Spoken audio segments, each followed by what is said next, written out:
Good morning. Senate Commerce Committee will come to order. We will begin with the markup. Before we went into recess, the question was on Senator Cantwell's amendment number 3 to S 3639, the SAT Streamlining Act. We were able to find a compromise and will now move to process the legislation on today's agenda. With that, I recognize Ranking Member Cantwell for a motion. Mr. Chairman, if later I could submit a letter for, a statement for the record on all that, but yes, we did reach agreement. So, I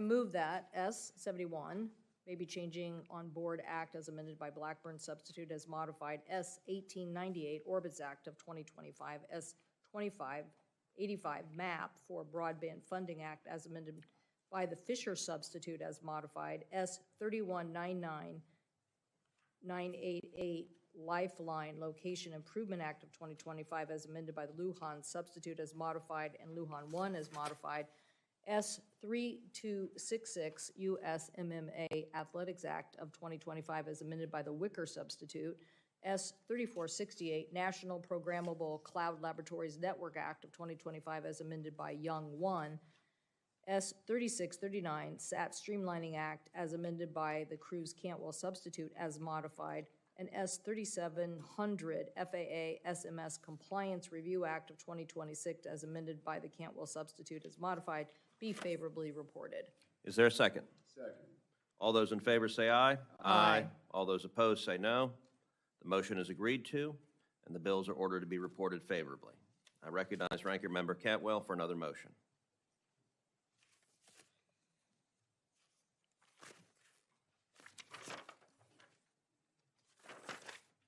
Mr. Chairman, I move that PN 620 Coast Guard promotions be favorably reported. Is there a second? Second. All those in favor say aye. Aye. All those opposed say no. The motion is agreed to, and the nomination is ordered to be reported favorably. I ask for unanimous consent that staff are authorized to make technical and conforming changes without objection so ordered. Are there any members wishing to make remarks on any of the agenda items? Mr. Chairman, I would like to request on the record for the nomination of Ryan McCormick, PN 73046, that Senator Peters and Baldwin like to be recorded as a no. I would also like to request to correct the record for the nomination of Robert Harvey. Senator Peters would like to be recorded as a yes. Thank you, Mr. Chairman. Without objection. If there are no further comments, that concludes the markup, and we'll move on to the hearing.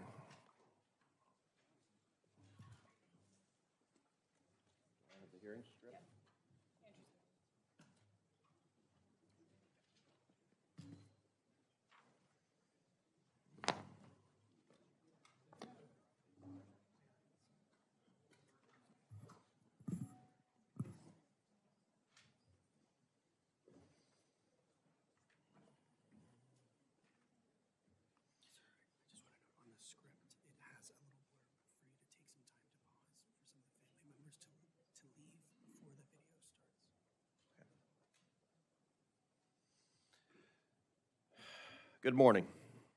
Senate Committee on Commerce, Science, and Transportation will come to order. Before I begin my opening statement, today marks the 17th anniversary of the Colgan Air Flight 3407 accident in New York. We remember the 50 lives lost as we somberly meet to discuss another deadly aviation accident. Aviation safety relies on the Swiss cheese model to mitigate and manage risk.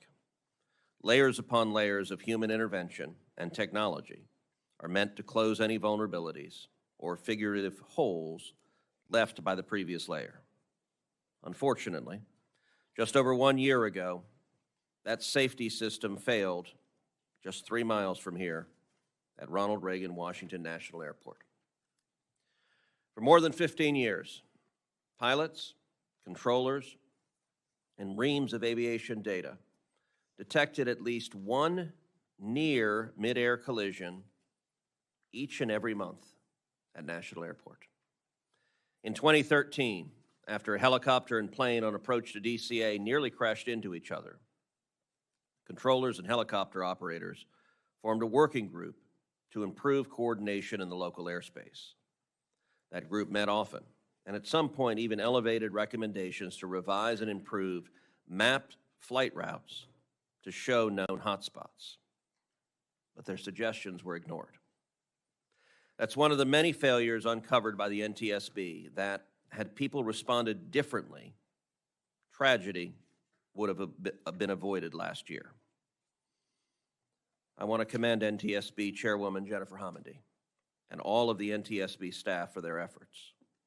They did yeoman's work to complete the DCA crash investigation in just 12 months. In addition to examining the causes of the DCA accident, the NTSB made 50 recommendations to improve aviation safety. One of those recommendations, arguably the most impactful one, should be familiar.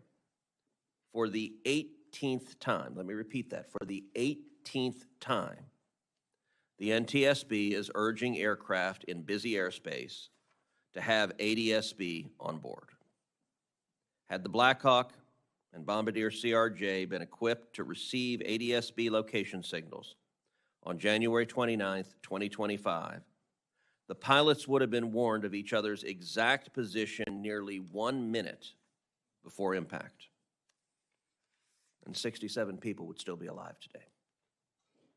Instead, the CRJ's pilots didn't see the helicopter until a split second before impact, while the helicopter crew, it appears, never saw the CRJ. The NTSB review revealed another major safety loophole. Military aircraft were routinely ignoring rules that required aircraft flying in busy airspace to transmit ADSB signals. Although planes don't share locations with each other via ADSB, they must broadcast such information to air traffic control. But the Army uses a special carve-out so that it didn't have to consistently comply with the broadcast mandate. Moreover, the NTSB discovered that this particular helicopter's ADSB out wasn't even configured correctly. After the January crash, the FAA eliminated the military's blanket exemption. But just a few weeks ago, a brand new loophole was tucked into the annual defense authorization bill, making it easier for the military to continue flying without ADSB around DCA. If we learned anything from the DCA crash, it's that you can't have a safe airspace when operators are following different sets of rules. That's why our committee authored and passed the bipartisan Rotor Act. The Rotor Act, which passed the Senate unanimously in December, rescinds that new defense bill loophole, and it enacts the central NTSB recommendation of this investigation. The Rotor Act requires all aircraft in congested airspace to broadcast their location to each other via ADSB. The Rotor Act ensures a commercial airliner landing in a major airport has visibility in daytime or in darkness to any nearby aircraft, whether it's a military helicopter or a general aviation pilot, and vice versa. No more flying blind. The Rotor Act will begin to protect the flying public now, which is why the House should pass it and put it on the President's desk for his signature. Now, I've heard some faint grumbling from stakeholders and others who want to put the same kind of loopholes into the Rotor Act that caused the DCA crash. Some want exemptions for private jets, while a few airlines quietly carp about the cost of safety-enhancing technology. These criticisms aren't valid, and they are frankly disturbing. Flying can only be safe when everybody follows the same standards. Why would we want to exempt regional airlines from ADSB given that Flight 5342 was a regional airline?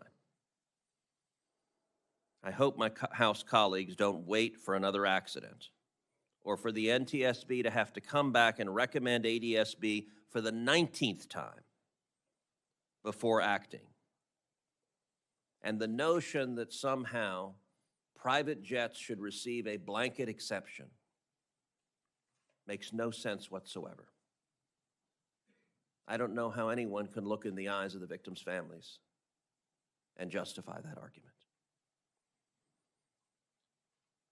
I also hope the House doesn't try to resolve the dozens of other safety recommendations from the NTSB, because we know this particular one on ADSB can start now and save lives. Today, there are planes taking off from Ronald Reagan National Airport. Today, there are planes landing at Ronald Reagan National Airport. There are planes that may have your loved ones on them or my loved ones on them. And every single day we delay, we are putting our families in danger for no reason whatsoever. In the room with us today are loved ones of the 67 men, women, and children who were killed in last January's crash. I'm encouraged and inspired by your tireless advocacy for safer skies. It pains all of us to know that your lives have been irreparably changed. There's nothing we can do to bring back your spouses, your children, your parents, your cousins, or your friends. But I hope that we can turn your grief into action. Thank you for working so hard to make sure that no other family has to suffer the kind of tragedy that you're feeling the pain of each and every day. I now turn to Ranking Member Cantwell. Thank you, Mr. Chairman. And this is a very important hearing this morning. I feel like it's almost a culmination of years to finally get a report so crisp and clear about the failures of the FAA and what it needs to do to change its culture. I too want to remind and remember the individuals here about the Colgan Air crash. Our heart still goes out to the families affected by that incident, including people from Seattle. I also want to say that the Colgan families have been a constant presence in this room.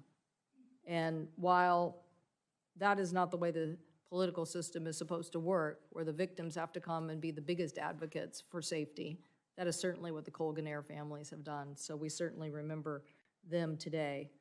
And I want to also just say, Mr. Chairman, that yesterday's incident at El Paso reminds me of why this interagency coordination is so important. If we can get into this kind of conflict where the FAA is saying that we're going to shut down airspace for 10 days, and then another agency is saying something different, and there's concern about what is happening in the airspace, it just seems to me that we have a real problem of coordination between DOD and FAA. So we need to resolve that. I hope that your calls for an interagency briefing will be heeded and that we will get to the bottom of this. Not one more day needs to go by without that kind of information and oversight for the public. But we are here today to thank Chair Hamady and the NTSB and to thank them for their recommendations and findings after a thorough, long investigation into the tragic crash in DCA last year. The loss of 67 souls when an Army helicopter collided with American Airlines 5342 has weighed heavily on many of us, but certainly the families who are most affected. Our hearts go out to you.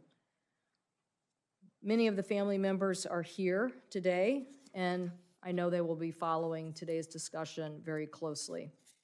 You have stood with us to make our aviation system safer, including your support for the Rotor Act, which was critical in trying to push this legislation through the United States Senate and hopefully to get it to the President's desk. I want to thank Chair Hamady again for her work with her team tirelessly delivering answers to these families. I know that you deliver a lot of answers and information to us. I think no one knows how hard that is in delivering the information to the families. I know from our own air accidents with the seaplane in Seattle, how trying to find the victims of that crash, there's just so much work that goes into communicating with the families, and so we thank you for that as well. These answers demonstrate that this tragedy was a result of many systematic failures, and that failed everyone on Flight 5342 and the Army helicopters and the air traffic controllers. And so this is part of a larger trend where we have to be the ones that put a stop to this finally. We have witnessed multiple near misses between commercial airline flights and military flights, including a helicopter flying too close to DCA traffic last May, exposing communication failures between the Pentagon Air Traffic Control Tower and the DC Tower, and a near mid-air collision between an Air Force tanker and JetBlue flying from Caraco back to the United States. These incidents are just unacceptable. So we look forward to the 14 recommendations that you are making today, especially the issue of NTSB and the larger FAA reforms. I am concerned that the NTSB found that the FAA and Army are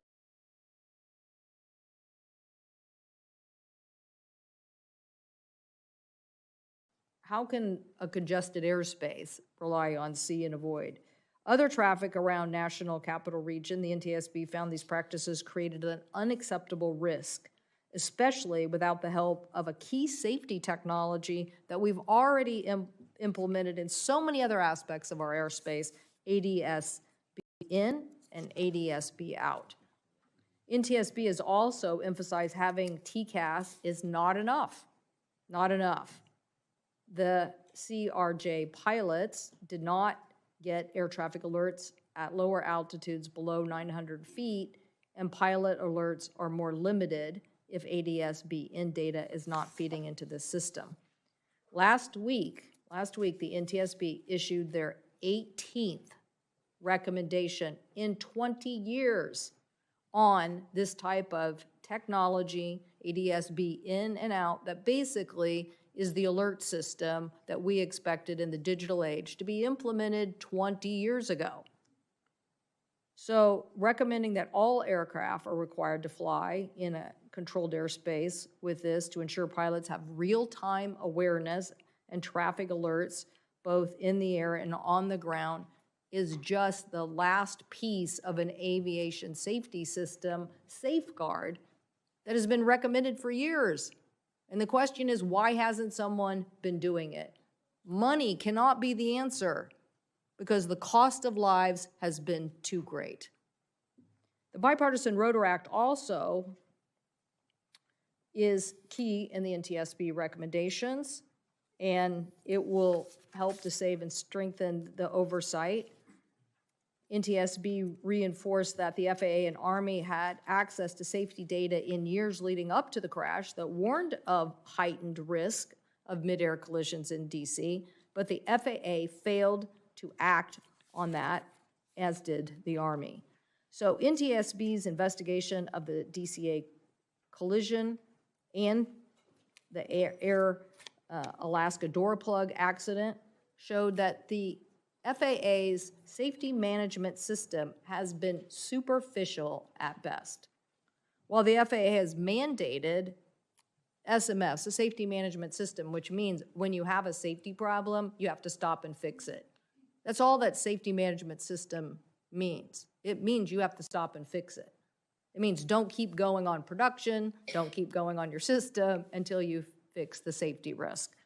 But if you don't have a real SMS, then it really doesn't stop to fix the safety concerns. That is why the legislation we passed this morning is a start. We will hear from experts about why the FAA needs to do this, similar to the expert witnesses that provided us so much information about the MAX crashes. With the committee's vote on this today, I think we are one step closer, and we certainly know that controllers who voiced safety concerns about helicopter routes and stressful controller workloads were also ignored by FAA managers, so we have to fix this as well. Mr. Chairman, I stand ready to work with you on getting the Rotor Act onto the President's desk. This is critical legislation that will help now, and we also have more work to do because this sequence of events and the events at El Paso show us that we have real communication issues, and we must do our oversight role. So thank you, Mr. Chairman, and I look forward to Chair Hamedy's important testimony this morning. Thank you. I now recognize Chairman Moran for an opening statement. Mr. Chairman, thank you, and I join in supporting and commending your opening statement, you and the ranking member. I appreciate the demands and sentiments that you both expressed. I appreciate the way that you both have carried out this, conducting the hearings of allowing our subcommittee to take a significant role in pursuing safety measures and really directing the leadership, providing the leadership to this committee to take concrete actions to prevent other accidents from occurring in the future. We continue to mourn the losses of the victims. We express our condolences on behalf of citizens of my state. We express our condolences to the members of the family who are present here today and those who are not. We remember the heroism that was displayed on the night of January 29th at DCA at Reagan National Airport as the heroic efforts were made to find and save lives. And I commend NTSB Chair Hamedy and her team for their significant and diligent work. The calls for action that have been made by the chairman and the ranking member, it seems to me that I can't remember the circumstance in which we had the factual basis to be more unified in a response than what we have with the presence of what Chair Hamedy and her team have provided us. In so many instances in Congress, we get this point of view and this point of view, and then we try to hash out who's telling us the truth and what matters in the conversation. And Chairman Hamedy, I can't find a circumstance in which NTSB didn't do its job in a way that none of us should have doubts about the conclusions you reached and the recommendations you have provided. There is no excuse for us not to achieve the goal of those recommendations by passing legislation, and perhaps as important, maybe even more importantly, to insist that once we pass legislation, that legislative effort is rewarded by action by the FAA and others so that it is implemented fully in a way that makes a difference. I've been in Congress enough to see the circumstances in which we often pass legislation, we issue the press release and say we've done something, but we haven't done anything until we've done something, and that means the administration, the execution of those laws have to be fully fulfilled. It's our responsibility in this committee and as members of the United States Senate to turn the conclusions of the NTSB report into action. Congress must determine what steps we need to take following those recommendations, and we need to make sure that the FAA, the Army, and all others are following those recommended and enacted safety measures. Following a year-long investigation, NTSB has affirmed, again, that passing and implementing the Rotor Act could have, and I would say would have, saved lives on January the 29th, 2025. The passage and implementation of the Rotor Act is critical to achieving the safety of our skies. I urge the House not to delay in its passage. The chairman made the point that every day that goes by creates a greater risk for others. If there's something that needs to be addressed in the Rotor Act, don't delay. Let's have the conversation and fix something if there's something missing or wrong.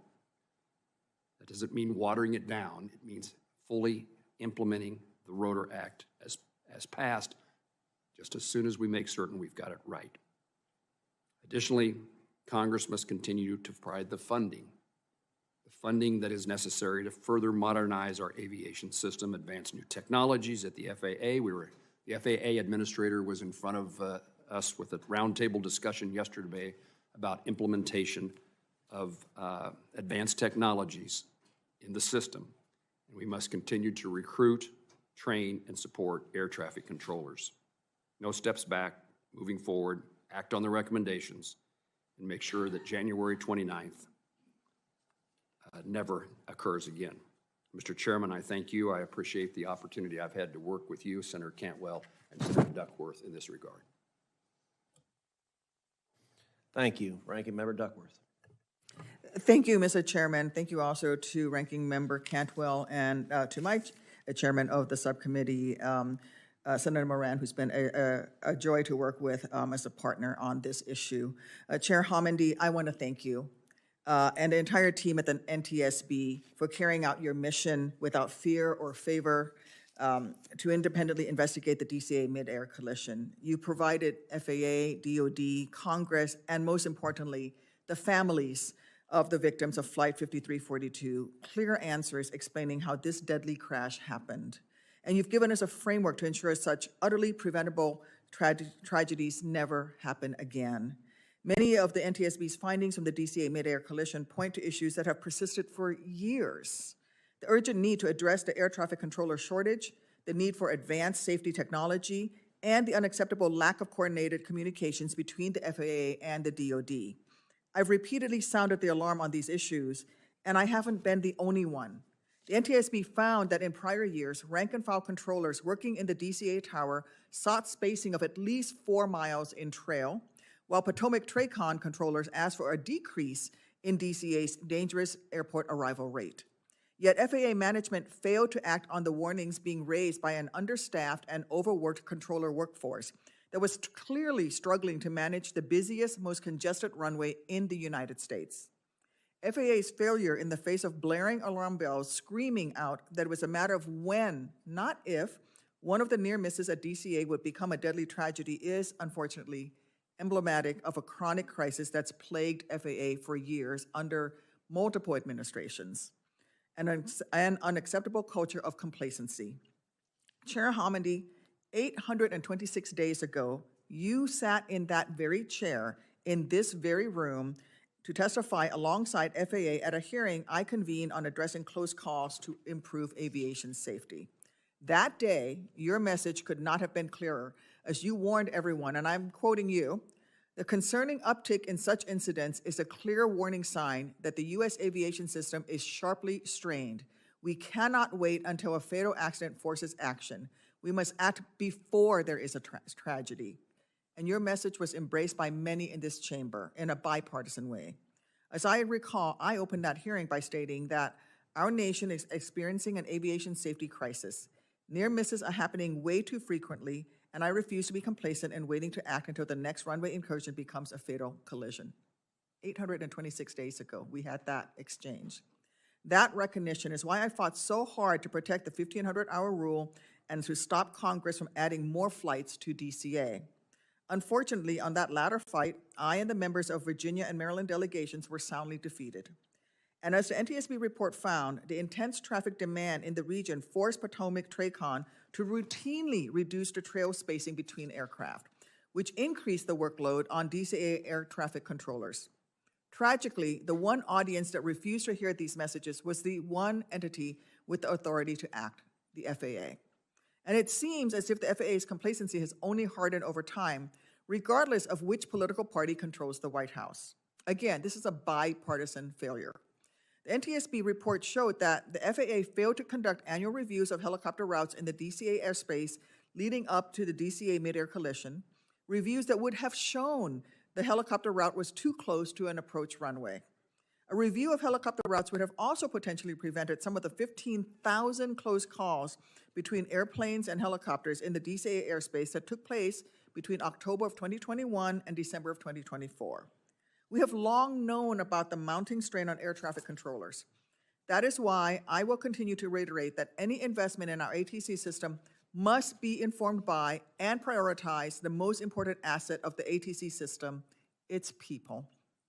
The FAA needs to improve how it reviews relevant safety data on hotspots, how critical feedback from frontline controllers is funneled to decision makers, and most importantly, how to ensure enough rested, well-trained employees are at work every day with all the tools that they need. The House must also act to pass the Rotor Act so we can codify many of the NTSB's recommendations. But even if that happens, there is more work to do. Because the bottom line is that any system that repeatedly forces pilots to take emergency evasive actions to save lives is a broken system. We need to prevent the conditions that will lead to even a near miss. So I thank you again, Chairwoman Hamady. You have been a wonderful resource to this committee. I also thank the leadership of the committee, the chairman, the ranking member, and again, my partner on the subcommittee, Chairman Moran. Thank you. I yield back, Mr. Chairman. Thank you. I now want to introduce our witness, Ms. Jennifer Hamady, the chairwoman of the National Transportation Safety Board. The NTSB investigates all civilian aviation accidents and other major roadway, pipeline, rail, and marine accidents. We thank Chairwoman Hamady and the NTSB staff for their work to complete the investigation of the DC Midair collision in 1 year. Chairwoman Hamady, you're recognized for 5 minutes. Okay. Chairman Cruz, Ranking Member Cantwell, Chairman Moran, Ranking Member Duckworth, and members of the committee, thank you for the opportunity to be here today to discuss our investigation of the mid-air collision that occurred just over a year ago near Ronald Reagan Washington National Airport. As we discuss NTSB's thorough fact-finding, extensive analysis, and comprehensive safety recommendations, I want to make one thing abundantly clear.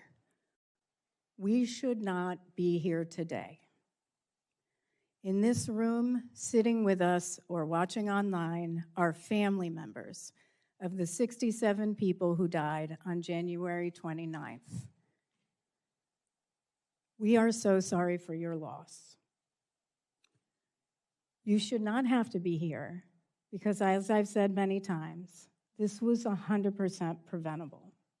It was preventable. In fact, now that our investigation has concluded, I can say without a shadow of a doubt that we've seen this before. We've investigated similar mid-air collisions going back decades, and we've issued safety recommendations like ADSB in over and over and over again, aimed at preventing just these kinds of collisions. Recommendations that have been rejected, sidelined, or just plain ignored. As Chairman Cruz and Congressman Onder recently wrote, last year's crash was not an isolated incident. It was the fatal result of years of unheeded warnings. Years. 57 years ago, in 1969, we investigated a mid-air collision between Allegheny Airlines Flight 853 and a small Piper Cherokee outside Shelbyville, Indiana. 83 people died. Soon after, the board held a hearing and issued 14 recommendations aimed at preventing future mid-air collisions, including our first ever recommendation for FAA to expeditiously develop and implement a collision avoidance system in all civil aircraft. For perspective, that same year, we put a man on the moon. And yet it took another 2 decades and a congressional mandate for FAA to finally implement TCAS.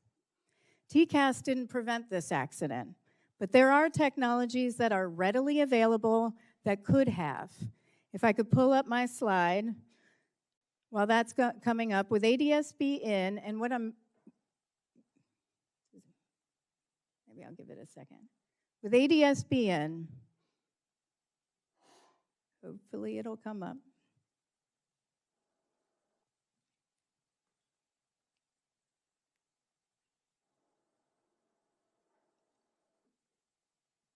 Little technical difficulties. I'll continue on, and when it comes up, I'll explain. With ADSB in, I don't do the AB. Yeah, me too. There we go. So on the left side is the PAT 25, and on the right side is Flight 5342. We did a laser scan of exemplar aircraft, and so the gray around is the structure, and then of course you see the night vision goggles on the left side. With ADSB in, the helicopter pilots would have gotten an audible alert if it was in their headset at 48 seconds prior to collision when they were over Haines Point, allowing them to take action. They never got a single alert. They had no idea that 5342 was coming from the left. and we can talk about that in the hearing if you'd like. On the right side, outside, looking out of 5342, the CRJ would have gotten their first alert with ADSB in at 59 seconds prior to collision. Instead, they got a TCAS alert that just said, traffic, traffic. And what they need to do is look out and figure out where that traffic is and take action, which is very difficult to see in many circumstances, and we can talk about why that is too. But traffic, 19.5 seconds prior to collision. They didn't actually recognize that the helicopter was there until 1 second. 1 second prior to collision. Had they gotten ADSB in, they would have gotten something more along the lines of traffic, 12 o'clock, 2 nautical miles, 500 feet below. Then they could have taken action. What we're talking about here is life-saving information for pilots. It's information. In 2008, we again called on the FAA to implement ADSB in. We stated the Safety Board believes that the benefits of ADSB technology warrant rapid adoption, and that the equipage of aircraft with ADSB in capability will provide an immediate and substantial contribution to safety, underline, especially in and around airports. We said that in 2008. What if the FAA had acted? I want to be clear, though. What happened at DCA could happen anywhere in our airspace. The NTSB has for years, long before this tragedy at DCA, been sounding the alarm about the safety risks of see and avoid. Yet we continue to rely on see and avoid to separate traffic throughout the national airspace when technology is available to provide pilots with the situation awareness they need and deserve to ensure safety. See and avoid is exactly what it sounds like. A pilot has to visually acquire an approaching aircraft, recognize a collision course, decide on action, execute the control movement, and allow the aircraft to respond in a matter of seconds. Since 2008, we've investigated 211 aviation accidents and incidents resulting from a mid-air collision or loss of separation, which killed 281 people and injured 12 others. In almost half, we raised concerns with see and avoid. These include many in your home states, and I know not all the senators are here, but I'm going to pretend they are, because we investigated since 2008, where we stated our concerns, 16 in Texas, 1 in Kansas, 15 in Alaska, including the 2019 tragedy in Ketchikan, where 6 people died and 10 were injured, and I was the board member on scene, and we discussed at length in that report the lack of ADSB-in requirements for Part 135. 2 in North Carolina, 1 in Missouri, 2 in Utah, 1 in Ohio, 1 in Wyoming, 1 in Michigan, 2 in Wisconsin, 1 in Illinois, 12 in Nevada, 7 in Colorado, 2 in Pennsylvania, 4 in New Jersey, and now 1 in DC. The fact is, our aviation system is the safest in the world for a reason. Thanks to the work of you all, the work of the entire Congress, our work at NTSB, the work of our partners at FAA, redundancy has been built into the system to prevent catastrophe.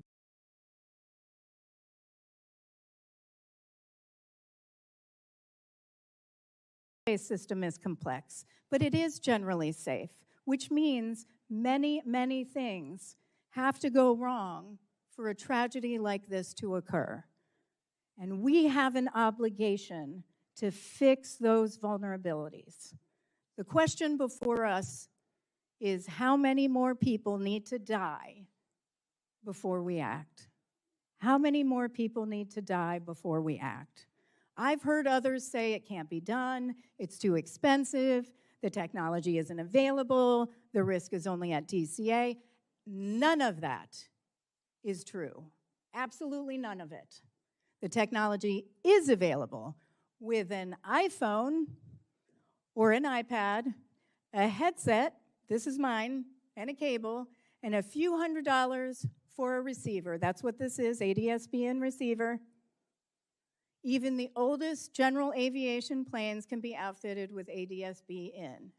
The gentleman behind me from who is the director of our Office of Aviation Safety, he has no electricity in his plane. This is what he has. He has ADSB in with an iPad. In commercial aviation, American Airlines has equipped its entire fleet of more than 300 Airbus A321 aircraft with ADSB in. I was in the cockpit to look at it. Flew to Phoenix from here. You know how much it cost them? I asked the COO, less than $50,000 per plane to retrofit. Boeing offers it on new planes. Airbus offers it on new planes. Gulfstream includes it. It is possible. The technology is available, so we can solve this problem and save lives. We should not have to be here, and we wouldn't be if the NTSB's warnings had been heeded. Exactly 17 years ago, Colgan Air Flight 3407 crashed in New York. 50 people died. In response to that accident, we issued 25 new safety recommendations to the FAA. 10 were closed, unacceptable action, because they weren't going to do anything about it. In the letters, they told us, don't ask anymore. 1 is open unacceptable. We cannot allow this to happen again. Every single one of the 50 safety recommendations we issued in response to the DCA catastrophe must be acted on immediately. The FAA has had multiple opportunities to implement NTSB recommendations. Time after time, they've declined. Now we need action, whether that's through the FAA, and they can implement a lot of the recommendations we just issued. Some of them are simple, and we can talk about that. Army, Department of War, or an act of Congress. We cannot accept having to be here years from now lamenting yet more inaction. Not only must we do this for the 67 people who died on January 29th, we must do this for all those who lost their lives in accidents that the NTSB has investigated. We must do this for their families. We must do this for future generations. Lives we can still save. Chairman Cruz, Ranking Member Cantwell, Chairman Moran, Ranking Member Duckworth, I am immensely grateful to you and the members of this committee for your robust advocacy via the Bipartisan Rotor Act. Not only do I want to thank you for your incredible leadership, but I mean this from the bottom of my heart. Thank you for your willingness to stand up and do what's right for safety. I look forward to working with you to create a future where no family ever has to endure such tremendous loss. Thank you. Thank you, Madam Chair. In just a moment, Chairwoman Homendy is going to play a short video simulation that the NTSB produced that includes the transcript of the cockpit voice recordings along with air traffic control transmission. And I will say right before this hearing began, the chairwoman played for the members of this committee in the back conference room the video along with the audio of the cockpit voice transmissions. Under federal law, we're not allowed to play the actual voice transmissions publicly. But I will tell you, watching and listening, and for any members that did not see that, I'm certain the chairwoman would be happy to give you the opportunity to see it and listen to it. It is positively horrifying. And watching it and listening to the voices of the pilots makes you sick to your stomach. After watching it, it is indisputable that ADSB in and out could have prevented and likely would have prevented this accident. And we have an obligation to prevent the next accident.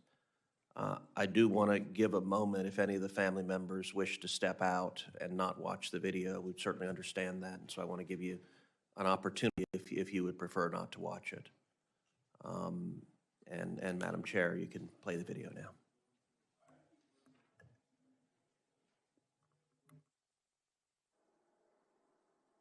This animation presents a simulated view from the right seat of the helicopter. A dark gray structural mask generated from a three-dimensional laser scan of an exemplar aircraft is overlaid on the scene. A light gray mask depicts the mounting structure of the night vision goggles positioned for the instructor pilot looking straight ahead. The green tint mimics a green phosphor visual effect, but the actual behavior of the night vision goggles has not been simulated. Crew communications transcribed from the cockpit voice recorder are shown as text at lower left. Audio recordings of air traffic control communications on the helicopter frequency are synchronized with the animation, with corresponding transcript text displayed in the center. Radio interference blocked some transmissions from the local controller and other helicopters. Transmissions that were blocked are indicated by striking through words in the transcript. A moving map depicting the locations of PAT 25 and Flight 5342 and synchronized with the view from the cockpit will be shown at lower right. Jet 789, 1 star 32015, gust 25, traffic 2 out, no delay, runway 1, clip takeoff. Blackjack 1, landing third mode 1. Blackjack 1, roger for exchange for good night. 25 Memorial. Pad 25, roger.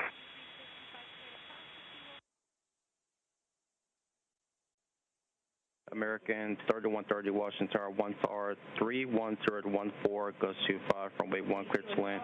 Traffic will depart, may depart prior to arrival.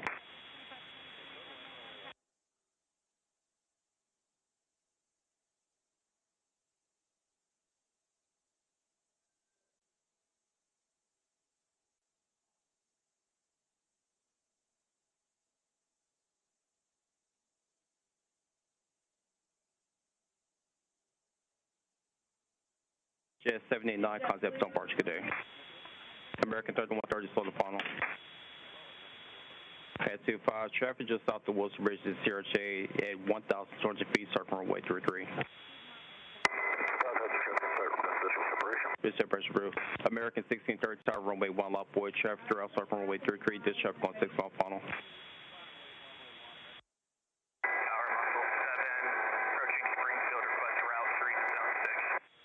Most 7, stand by. Wish you 5307. Keep rolling out to November, ground port 7. Good day.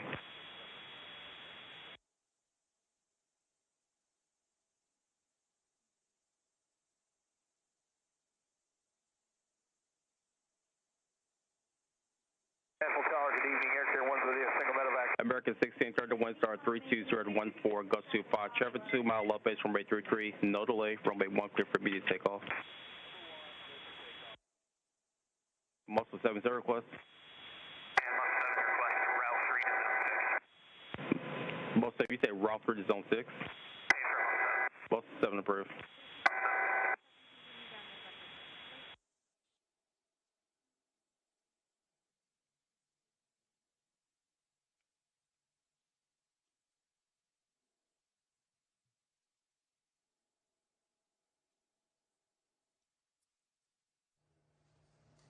So I think it stopped here because it says 47 seconds, but at 48 seconds, the helicopter crew they did have ADSB in on an iPad that was strapped to their thigh, but they also had NVGs on, and it was a high, night vision goggles on, and it was a high workload environment.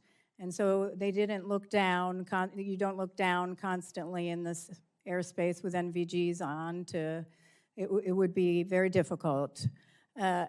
The problem is that they would have received an oral alert from their iPad at 48 seconds had that been connected into their headsets. But their headsets aren't able to receive those oral alerts. And so an oral alert, had that been connected and integrated into their headset, which was one of our recommendations to do that so that they can get those alerts. It would have been they would have been at 280 feet. The aircraft would have been at 640 feet. They would have been miles apart and could have taken evasive action because at this point they're at Haynes Point and plenty of time to take action. But that was the first time they would have received an alert, but didn't because they couldn't hear it. Doesn't come across their headset.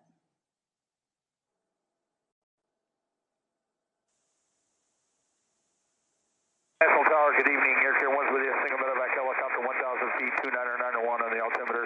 Requesting zone 6 for Fairfax. Medevac Air Carrier 1 Washington Tower, national altimeter 29990. Approved to Washington class Robert Space Portland, issued at Fairfax. 29990 for Air Carrier 1, copy. Pad 25, do you have CRJ in sight? Pad 25, pass bond is CRJ. This club has a aircraft in sight, precision separation. This separation.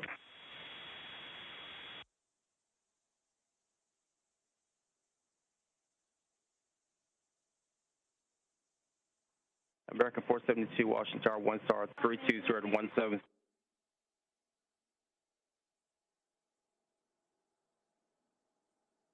This animation presents a simulated view from the right seat of the CRJ.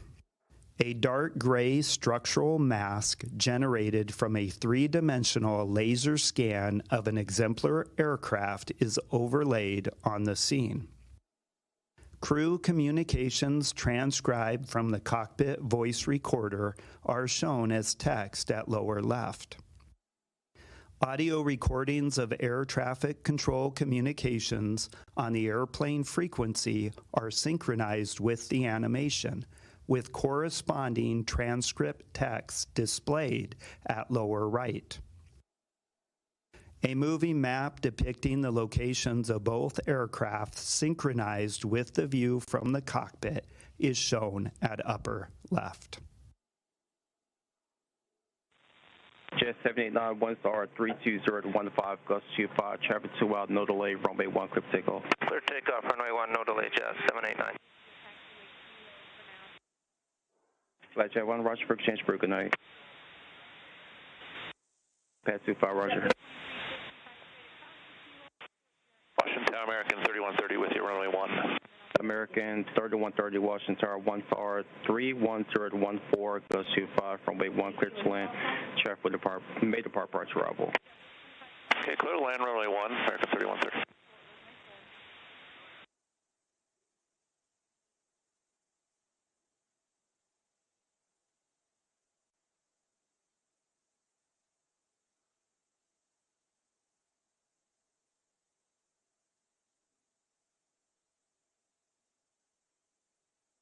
Jet 789 concept on Barge, good day. Okay. American 3130 slow the funnel. Slow on American 3130. Pad 25, traffic just south of Wilson Bridge to CRJ at 1,200 feet, circle runway 33. Pressure roof. American 1630 Tower, runway 1, lot boy, traffic throughout, circle runway 33, this traffic on 6 mile funnel. Line up for wait, runway 1, American 1630. American 472 by Catherine, runway 1. 17 standby. Wish you 5307. Keep rolling out to November, ground point 7. Good day. November 307.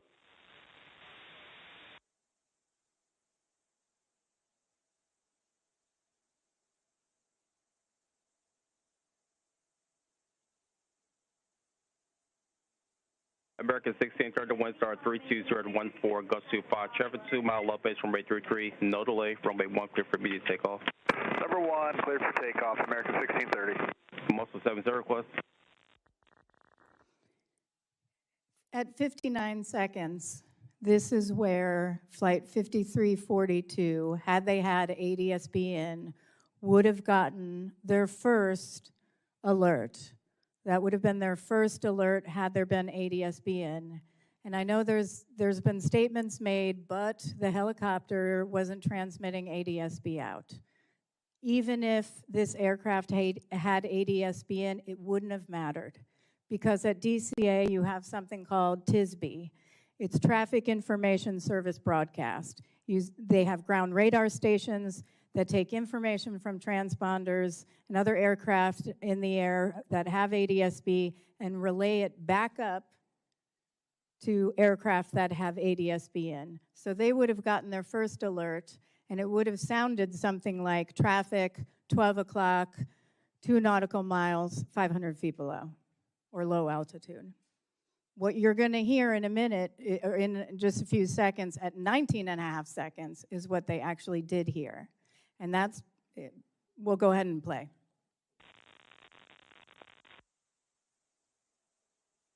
Most of you say route through to zone 6.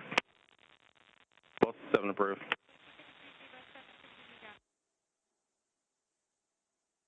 American 4782, Mount Vernon, visual 1.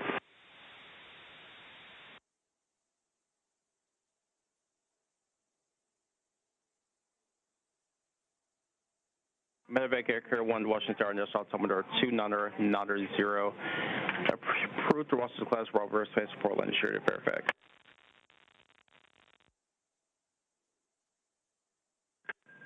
Pad 25, did the CRJ in sight. Pad 25, pass bond is CRJ. This is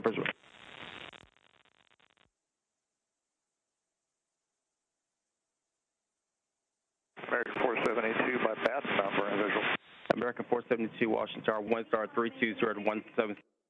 Yes, so sorry, you didn't hear traffic at 19.5 seconds because the CVR audio isn't on there, but that would have been 19.5 seconds.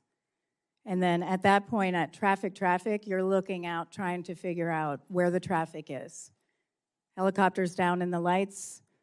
Pilots are told when it's a traffic advisory, you're not to take any sort of evasive action until, because you need to be looking at and acquiring that traffic. Resolution advisories, which is part of TCAS that you can get, resolution advisories would have provided them with a climb, descend, except below 900 feet across our entire airspace, resolution advisories are inhibited, meaning they are quiet. All you get is traffic.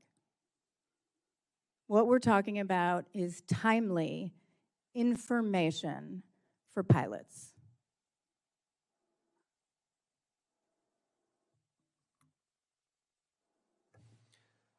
Thank you, Madam Chair. The NTSB conducted a thorough investigation into this accident. What did the NTSB investigation show about what would have happened if both aircraft had been equipped with ADSB in? The accident wouldn't have happened. At 48 seconds, the helicopter crew would have gotten an oral alert. They could have taken evasive action. And the flight crew of 5342 at 59 seconds could have had an alert that allowed them to take evasive action. So we have recommended ADSB in everywhere there is ADSB out for all aircraft.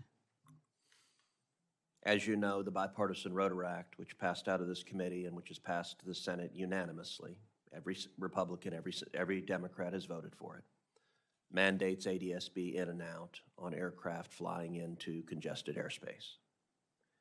In your professional judgment, if the Rotor Act had been the law at the time of this accident, would the accident have occurred? No, it wouldn't have occurred, though this helicopter route shouldn't have existed, but that's another story. No, I don't believe it would have occurred. Well, and as you know, that's another component of the Rotor Act is mandating a reassessment of helicopter routes as well. ADSB out and in is not new technology. Today, the FAA only requires ADS-B out, which sends signals directly to air traffic control. In 2010, the agency chose not to require ADS-B in, which would have given pilots those same signals. Nonetheless, some aviators voluntarily use ADS-B in, receiving weather, traffic, and other information in the cockpit. American Airlines, for example, has equipped nearly 30% of its fleet with ADS-B in. More than 80% of private pilots use some form of ADS-B in. It is clearly a popular technology. I've heard a handful of special interest groups, however, want carve-outs from an ADS-B in requirement. I don't think a private jet or a charter flight flying into DCA or Dulles or DFW should be able to adhere to a lower safety standards than a passenger airline. Special treatment for them would put everyone else's lives at risk. Others have said that all of general aviation should be exempt, even though pilots in rural areas are already exempted, and the Rotor Act protects general aviation's ability to use portable transponders. In your judgment, should different aircraft be flying into congested area using different ADS-B safety rules? No, absolutely not. It's a shared airspace. Those same skeptics like to claim that ADS-B in is too costly. Major airlines like American Airlines have figured out how to install ADS-B in. Every new Gulfstream has ADS-B in. And of course, the Rotor Act only requires ADS-B in for planes flying into busy airspace. A crop duster flying in Arkansas isn't going to need it and won't be affected. But if that crop duster decides to land at DCA Reagan, then it should have the technology and not be endangering the lives of passengers flying into and out of Reagan every day. In your judgment, is it too expensive for planes to install ADS-B in? $400. Everybody's got a phone. Everybody's got a headset. $400. Maybe you get an iPad. It's a little more expensive, but that isn't costly. American Airlines, less than $50,000 a plane to retrofit. The plane was out of service, they told me, 1 or 2 days when they retrofitted it. Each plane. So I want you to repeat that, because one of the concerns people are raising is this is some onerous government mandate. A private pilot can get the equipment necessary, A, to keep himself or herself safer, B, to keep everyone else flying into that congested airplace safer. They can get that equipment for $400. You already have a headset. Everybody has a phone. Some people have iPads. $400. This is the receiver. Another objection that has been raised is the claim that somehow the military should be exempt, that the military should be able to fly in congested airspace and not be subject to the rules everyone else is. Does that make any sense? No, it does not. Well, 100 members of the United States Senate agree with you. The Secretary of War agrees with you. The Secretary of Transportation agrees with you. And I am hopeful that within the next 2 weeks, the House of Representatives will put the Rotor Act on the floor, will pass it, and will put it on President Trump's desk for signature. We owe it to the families of those who lost their lives, the 67 souls who should be with us today, if only Congress had listened to the first 16 times the NTSB recommended ADS-B in. Thank you. I know you don't have any more time, but can I? Sure. He's the chair. I know you, yeah. Can I have one thing to point out? You could have 2. Okay, thank you. In 2001, the FAA had a rulemaking on fractional ownership. And they stated in there that passengers who are transported under Parts 121 and Part 135, quote, exercise no control over and bear no responsibility for the airworthiness or operation of the aircraft aboard which they are flown. I would also say that applies to Part 91 revenue generating passenger operations. The FAA concluded that the appropriate level of public safety is provided by very stringent regulations and oversight under Part 121 and Part 135. In Ketchikan, in 2019, we stated that aircraft without ADSB do not demonstrate the appropriate level of safety for passenger carrying operations conducted under Part 135 regulations. And we also stated that there's shared airspace between 121, 135, and GA. We've conducted numerous investigations between Part 121 airlines and GA aircraft, or GA aircraft carrying passengers who paid for a service with other GA aircraft, or between 135s and 121s, or 135 and GA. The fact is, everyone should be under the same rules. One level of safety, because it doesn't matter if you're in a private plane, a commercial jet is also operating in your airspace. Sorry. Thank you. Ranking Member Cantwell. Thank you, Mr. Chairman. Chair Hamady, you, in my opinion, have become a sentry for aviation safety. And that means that you're standing guard over our system, which I believe should be standing guard over by the FAA. And you should play a role on the details that then jointly this works together. But somehow, the industry has too much influence over this process. And I don't know if the FAA just thinks that it can't keep up technologically. I don't know. But these recommendations have been on the table for a long time, and they've never been implemented. And so I want to ask several questions about your 14 key recommendations. But first, on this issue of ADSB-N, you just talked about the issue of what it would take to implement, but isn't there a cost? General Aviation is saying this is too expensive, and you just refuted that. But isn't there a cost for not doing it?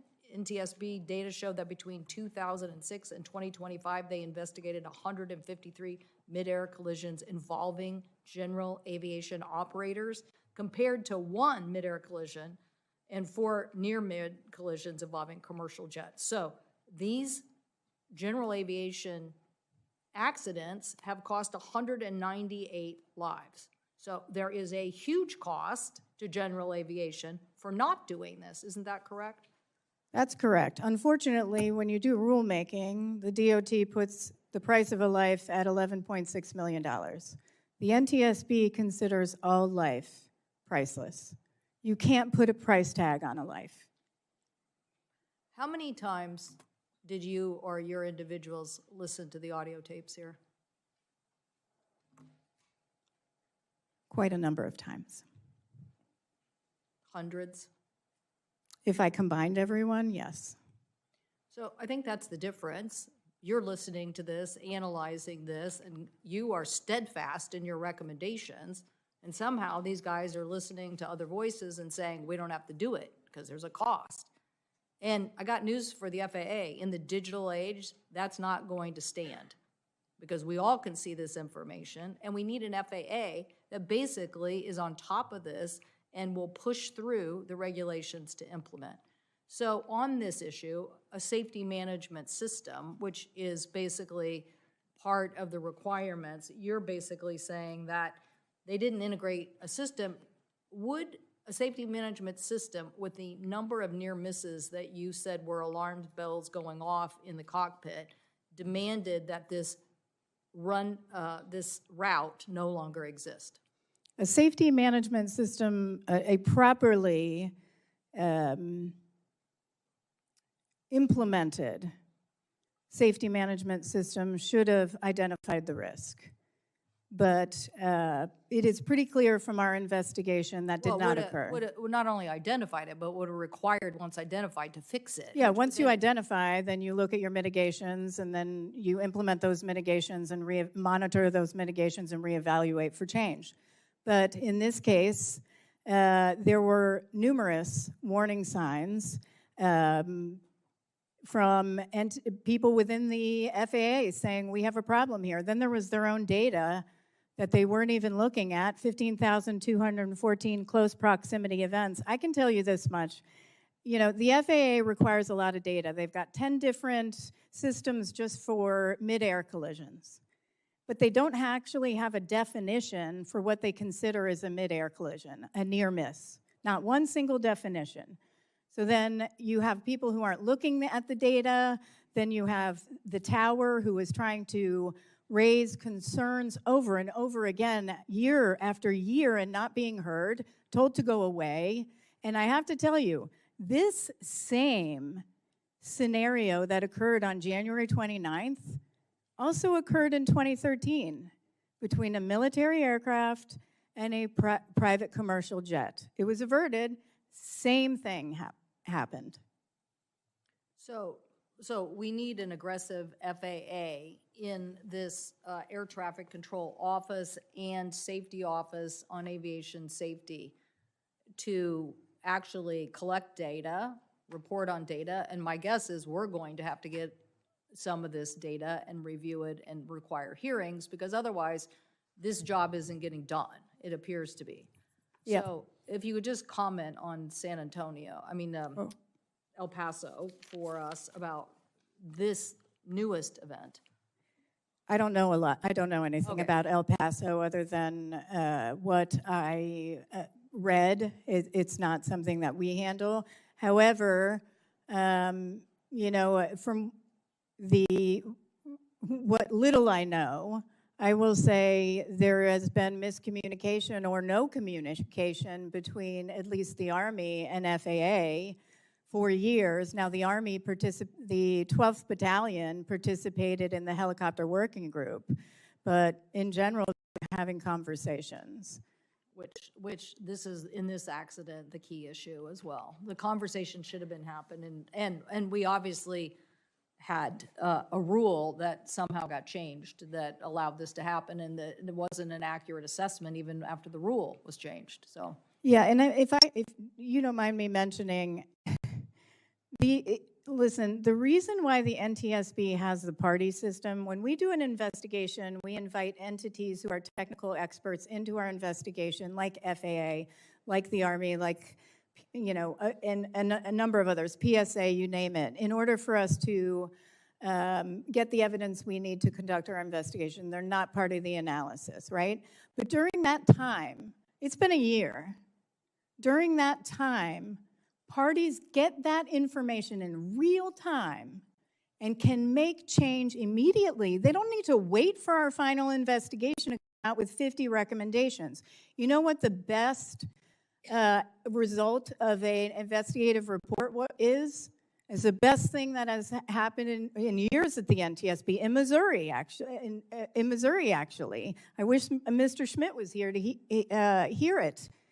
We had, at the end of a terrible train derailment, I was on scene, went to meet with a farmer in his barn who said he had been talking about, you know, this terrible accident that could occur for years on Facebook, doing videos. I met with him in his barn and said, "What's going on?" For like 2 hours. And he said to me, I said, "I'm going to fix this before we leave." And he's like, "Sure you are." I don't blame him. You know, he'd have been facing a government bureaucracy for years. So I got everybody together before we left. I said, F, you name it. And I said, we are fixing this crossing. And you know what happened? A year later, we issued our final report on a deadly train collision at this terribly designed grade crossing. And Governor Parsons not only fixed that crossing, he fixed 49 others.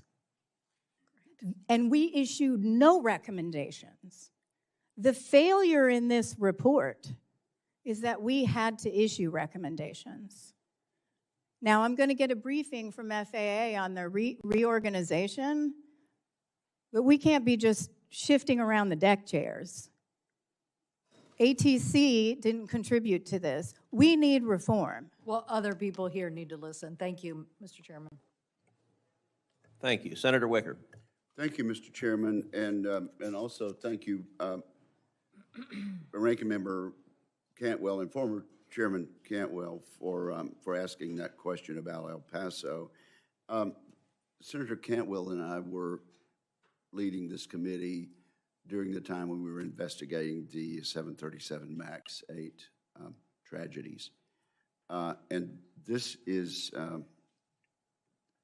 the most heart-rending and gut-wrenching issue that we could possibly ever investigate. And I just don't have the words to tell the families how awful this is and how terrible I realize they must feel. And thank you, Chairwoman Comedy, for your leadership in this. Since the accident in January of last year,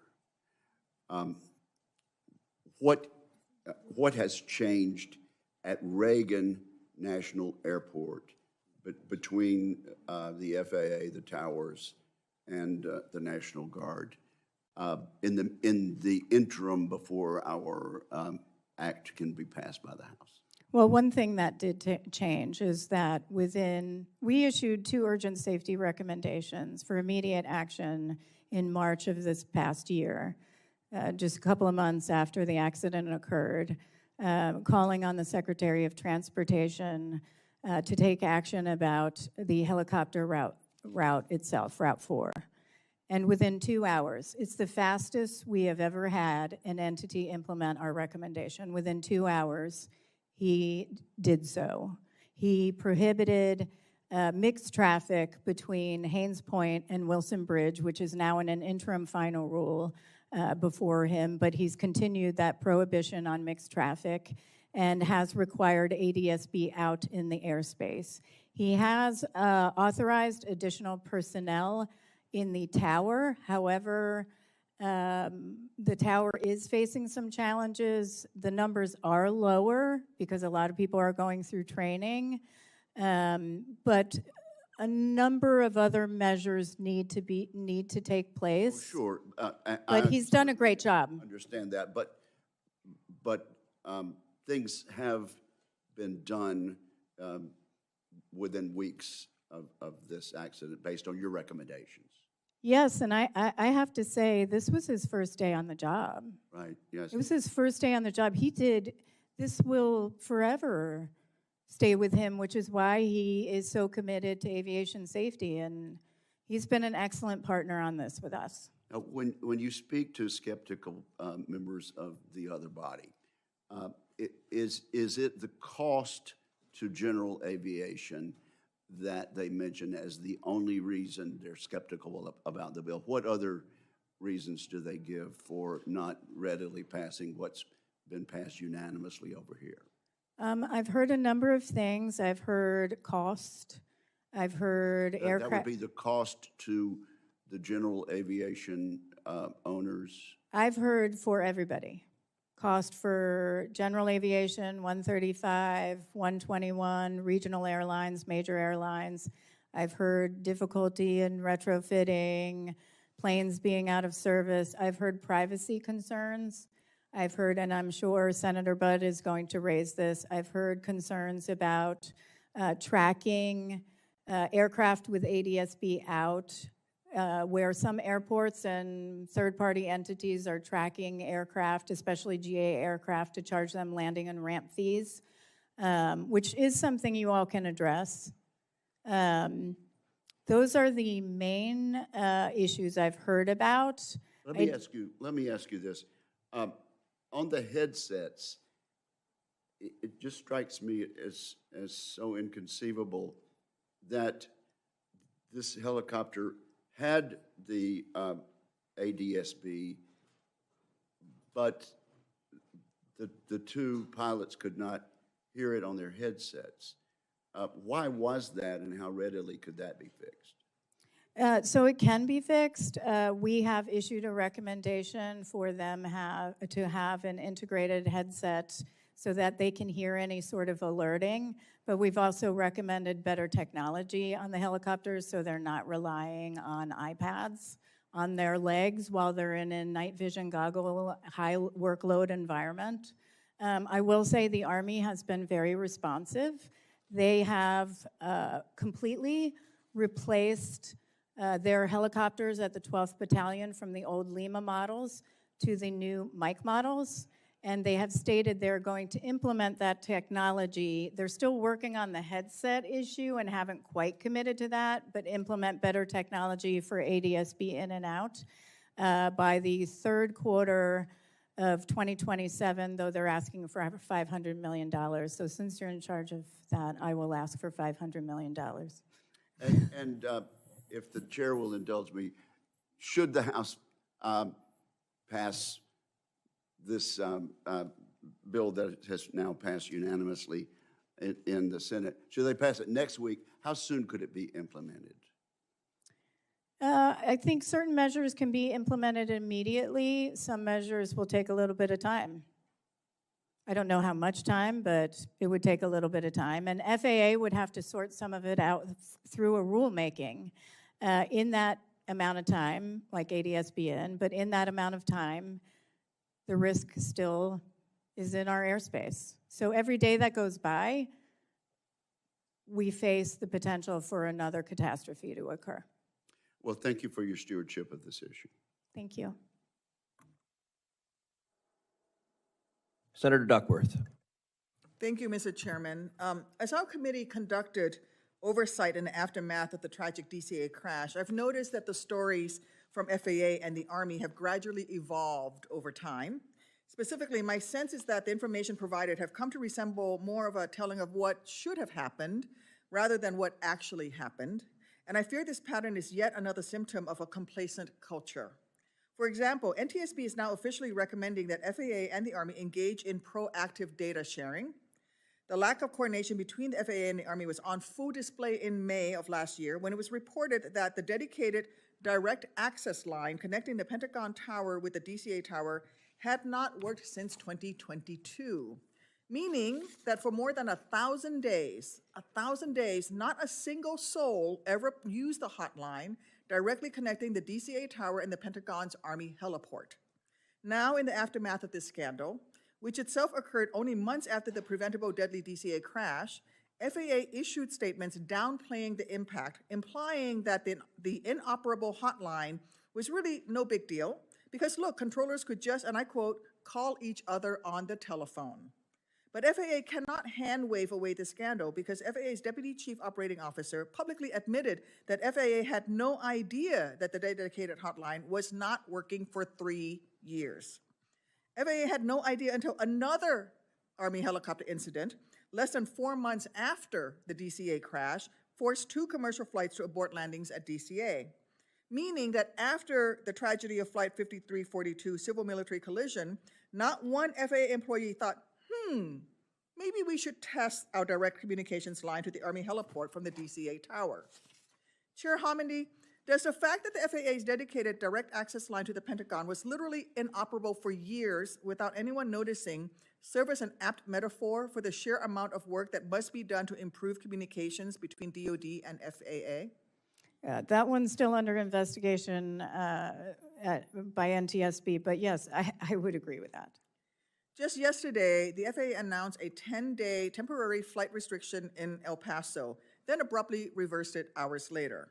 The conflicting reports that emerged do not inspire confidence that the FAA and DoD have improved their communications either with each other or within their own organizations. In fact, the FAA administrator yesterday, in response to the Chairman Cruz's question about what happened in El Paso, said that Secretary Duffy's tweet about drug cartel drones was absolutely correct, that they knew about the impending, the request for closure of the airspace, but he did not know why FAA actually closed the airspace for 10 days. Chair Homendy, the DCA collision, and now we're hearing it's a party balloon that they shot down. So I'm still waiting to hear what's happening.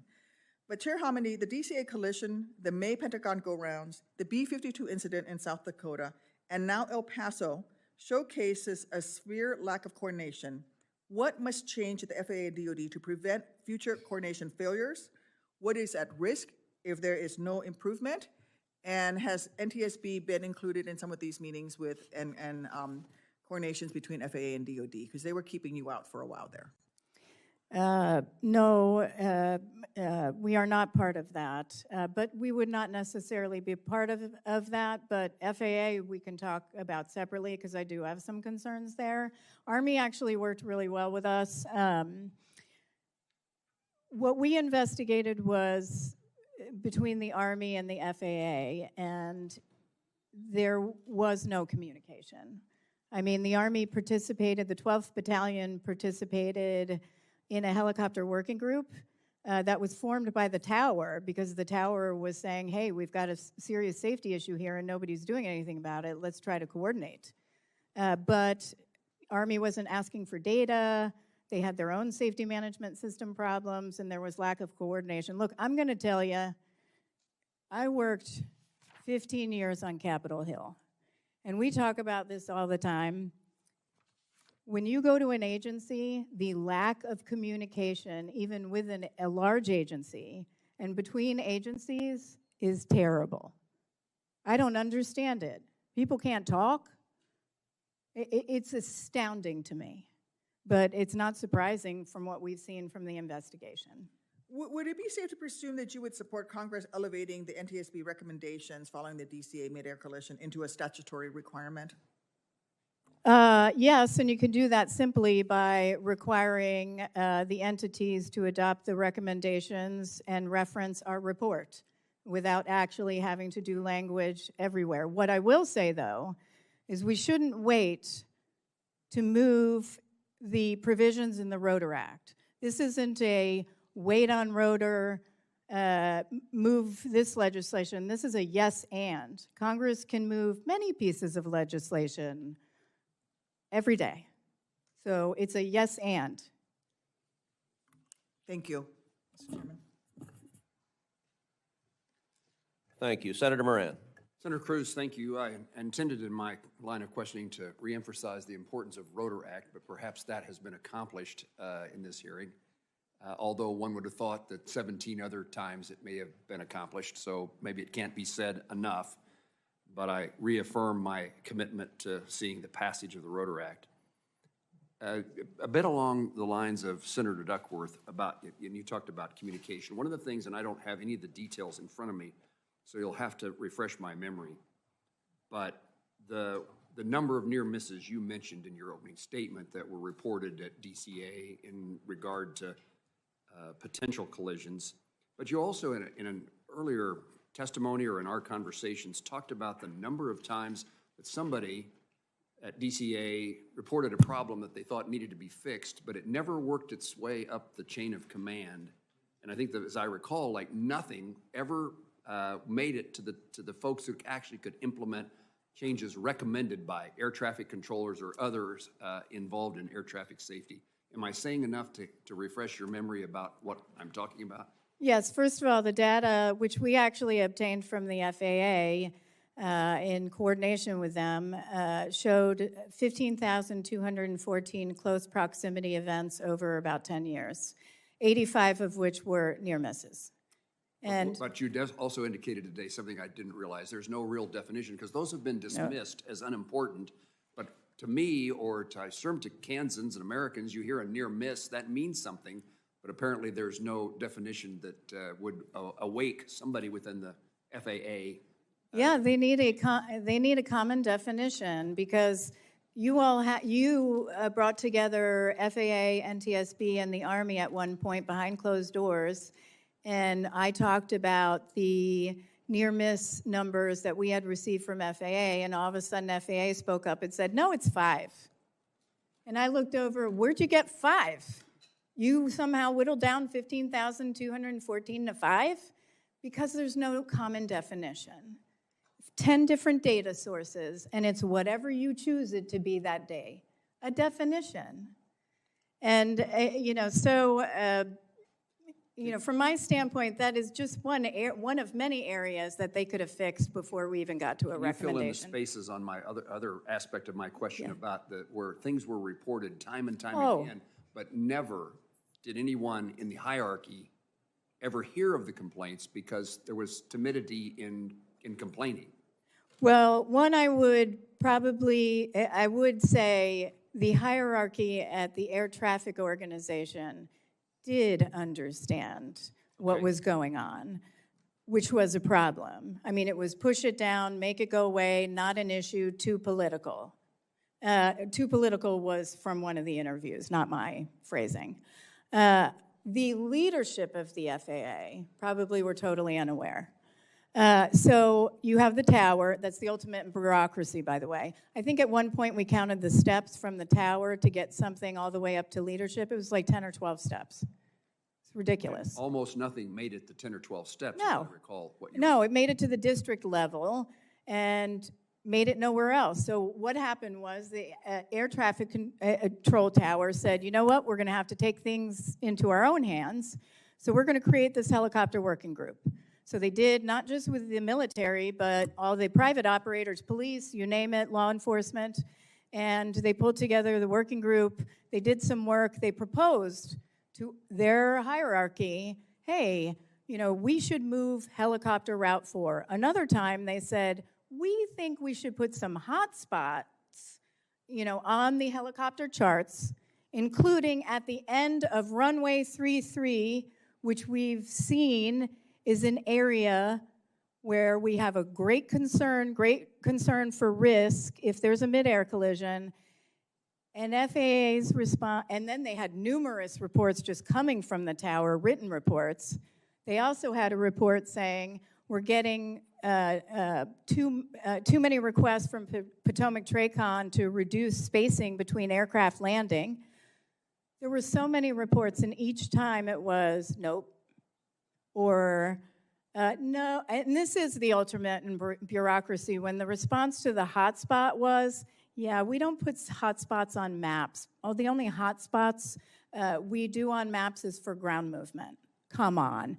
At our hearing, we raised this issue. Why didn't you do anything? The person who showed up from FAA said, well, they could have raised it at a symposium. Really? They were raising it so many times in writing, verbally. If that happens at DCA, you know it's happening everywhere else in our airspace. Thank you for refreshing my memory and putting that on the record today. Let me ask you if there's any indication, or what are the indications that the FAA, the Department of Transportation, are taking aggressive action to implement recommendations, past and present? Has anything changed since January 29th of last year? And I think you made a really important point that you don't, I think there's a tendency, I can see myself thinking the same thing. We'll wait for the recommendations and then we'll know what to do when we know there are things to be done today. And that's perfectly reasonable for you all, but for those that were parties to our investigation, the reason why you're parties is because you get you're privy to factual information so you can take early action. None of that occurred. In fact, the entire time we worked for FAA, and I'm going to be honest with you, I met with the DOTIG at one point to talk about whether we should write a letter about obstruction to our investigation, because we were repeatedly denied data we requested. What we kept hearing from FAA was, oh, you're not asking for it properly. We did, I audited it, but here's what I'll say. On the changes, I don't know of any other than what the secretary did. And that isn't right. Message received. I wrote on my notes today that our subcommittee, this committee, we ought to rely, I guess request, GAO, Inspector General, constant oversight on the Department of Transportation and the FAA in particular. Yes. Thank you again. And on DOTIG, one thing I will say, sometimes they don't get access to their data systems. That's something you should chat with them about, because they aren't getting the data. They're relying on people giving them the data. Thank you. Thank you. Senator Klobuchar. Thank you very much, Senator Cruz, and thank you, Chairwoman. Not only do you bring this incredible expertise, you know I've always been a supporter of yours, but you also bring the passion and the anger that I know so many of the families and the loved ones in this room are feeling over what happened. I want to thank your dedicated NTSB staff for all of their hard work. And I want to acknowledge the 67 people who lost their lives, including Wendy Jo Schaefer, a mom of 2 from Matamidi, Minnesota. So this committee, as you noted, has worked in a bipartisan fashion to advance the Rotor Act. And I thank the chairman and the ranking member for their work on this, as well as Senator Moran and Senator Duckworth. So my questions are, first of all, on air traffic control staffing. We have a shortage of air traffic controllers.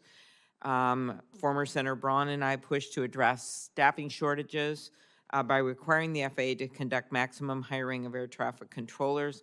While in the number of the staff at the time in the tower, as you've noted in the report, was adequate and in accordance with FAA directives, the facility was staffed below its target level. How can lower staffing levels impact controller performance and awareness? Has the FAA increased staffing at DCA to mitigate some of the issues raised today? So it impact staff. We didn't find a concern with staffing on that day, as you noted, but it does impact safety because it impacts their workload. In this case, you can see 2 people should have been on position, 1 on helicopter control, 1 on local control. And what happened was the local controller was doing 2 jobs. People were in the tower and on staff and available, but he was forced to do 2 jobs and handling between 7 and 12 aircraft. What I will say as far as staffing today, there are staffing challenges, and that is a significant impact on safety. They are authorized at DCA to have pretty high numbers, but they're not at those numbers. On January 6th, right before our board meeting, we checked the numbers at DCA. There's authorized numbers, but then you have to ask any day what's operational. Who's out, who's on medical leave, who's on military leave. It was lower than it was on January 29th. Okay, thank you. The NTSB report showed that the flight path for helicopter Route 4 comes within 75 feet of the approach to runway 33, and that video was chilling to watch. Are there any circumstances in which 75 feet of vertical separation is safe? Absolutely not. Not safe anywhere in our airspace. The FAA is required to annually review these helicopter flight routes. Who was tasked with reviewing helicopter routes, and why hadn't this risk been identified previously? I'm only laughing a little bit because it's so sad, because the DCA has existed since 1940s. Runway 33, 1940s. Traffic certainly has changed, but helicopter Route 4 has been there since 1986. FAA is required to do an annual review of those routes. Not a single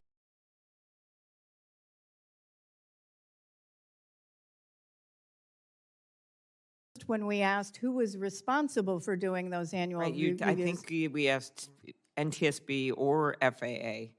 Have they been able to identify who has that role? They did finally tell us who it was. It was like a terminal operations director, but nobody knows who specifically that is. And do you know if they've changed this now? No, I do not. Okay, well, that's a good question for us to ask. Could you talk about how you did this report and got this thorough analysis through all the grief? And as I was watching the video, I was thinking about the hard work of your staff, and I was thinking about the grief of the families, and I was thinking about how every single day they had to come to work, your staff, feeling that weight of what had happened to these families and then still do their jobs. How many staff contributed to this investigation? How many hours? And what is the funding status for NTSB? And you can put it in writing later if you don't have it exactly. Yeah. It's probably about 50 or 60 staff. I mean, we're only about 415 right now. It's significant. How were we able to do this? The people behind me. I can only advocate like I do and know the facts that I do and do a good job because of them. We are a team. And they put together they gathered 19,000 pages of evidence. It's my duty to read every single word of that evidence because that's our hard work. I mean, it's a lot of work. And while they also have about 15 to 20 other cases, Mr. Shin here, who's behind me, did all the helicopter work, helicopter systems, barometric altimeters, you'll name it, on this investigation. He's also leading the UPS crash as the investigator in charge. Wow. Thank you, Mr. Shin. And So Tom. the personnel, it's been difficult. I mean, it's a difficult year for them, and the shutdown was difficult. It's a strain on all of them, but I have never been more proud of the team than I was on January 27th and every day since I came to the NTSB. Thank you. I just think the findings and the fact that on a bipartisan basis, the chairman and ranking member have worked on this, as you noted, focused on this, along with Senator Moran, Senator Duckworth. I just don't detect partisanship here when it comes to this. And it is such an example of why we're never going to be able to make things better if we don't get to the bottom of what went wrong. And as I understand already, some changes have been made that you've recommended and must continue to be made, every single one of them. Thank you. Thank you. And I'll also add for the chairman, this is the same team behind me that helped me evaluate NDAA before we even did anything. We get together as a group and make decisions as a team. Okay. Thanks. Senator Sullivan. Thank you, Mr. Chairman, and Madam Chair, it's good to see you again, and I want to thank you as well. You're doing an exceptional job, and your whole team. I want to begin by, of course, expressing my deepest condolences to the families and loved ones of those we lost in the American Airlines Flight 5342 tragedy at DCA. As you know, Madam Chair, also around the same time we had another airplane crash in Alaska, the Bering Air crash over Norton Sound. 1 year later, these losses remain deeply felt throughout our country, with witnesses here in my state in Alaska, where, as you know, aviation is not a luxury, it's a lifeline. And I want to thank the NTSB for its thorough work, and I appreciate the work you've done on the latest Bering Air crash, the latest crash in Alaska. We are grateful for your commitment. We're grateful for you going up to Alaska so soon after that crash. And aviation safety is particularly important in my state, where communities depend on reliable air service for healthcare, for commerce. We have over 230 communities in my state that are not connected by roads. And so it really, really matters. So I want to broaden the aperture here. It's been 6 years since the February 2020 NTSB report that found over a 10-year period Alaska's aviation crash rate was almost 2.5 times higher than the national average, and the fatality rate was 1.3, almost 1.4 times higher. That led me and the FAA administrator at the time, Steve Dixon, and you to push for what we now refer to as the Alaska Aviation Safety Initiative, the FASI initiative. I was able to get that initiative codified in the FAA Reauthorization Act of 2024, ensuring that it would be in law, with the goal that we would reduce fatal aviation accidents in Alaska by 90% by 2033, require the FAA to improve maintenance and reliability of weather equipment, and to reauthorize $25 million at a minimum annually through 2028 to carry out this work. We've made significant progress on that. As you know, the Working Families Tax Cuts Act had a huge investment in aviation safety, ATC reform. A lot of that, about $180 million so far, is going to Alaska. So given the substantial work and funding we've had since 2020 in the NTSB report, would you agree with me that it's time to take a more comprehensive look at where we are with the state of aviation safety in Alaska? And can I get your commitment to work with me on this? Yes, in fact, I will offer, if you'd like, we'll come back to Alaska and would certainly welcome having a robust conversation with you and others. about aviation safety and your needs, which are very unique. Good. Well, I appreciate that. Mr. Chair, one of the things that I'm going to be working on, and hopefully with the chairs, and the committee's help, is possibly a field hearing with the chairman of the NTSB, who again I think is doing a great job with the FAA on the state of where we are in the FOSI initiative. Because what we're trying to do. Can the field hearing coincide with salmon fishing season? If you come, it can. But what we're trying to do is preempt, what Senator Duckworth actually said, which is see our challenges. I did notice, Madam Chair, in your opening statement, you mentioned Alaska with regard to 15 potential near collisions. We did have a collision in 2019 in Ketchikan. 6 people died, in that collision. So, yes, I'd like to have you up and have my constituents see, because I think there's progress, but there's still gaps. And would you agree with that? And, the President, Secretary Duffy, did announce a huge investment in AWAS systems in Alaska. I think the President actually announced 170 for my state, which would be fantastic.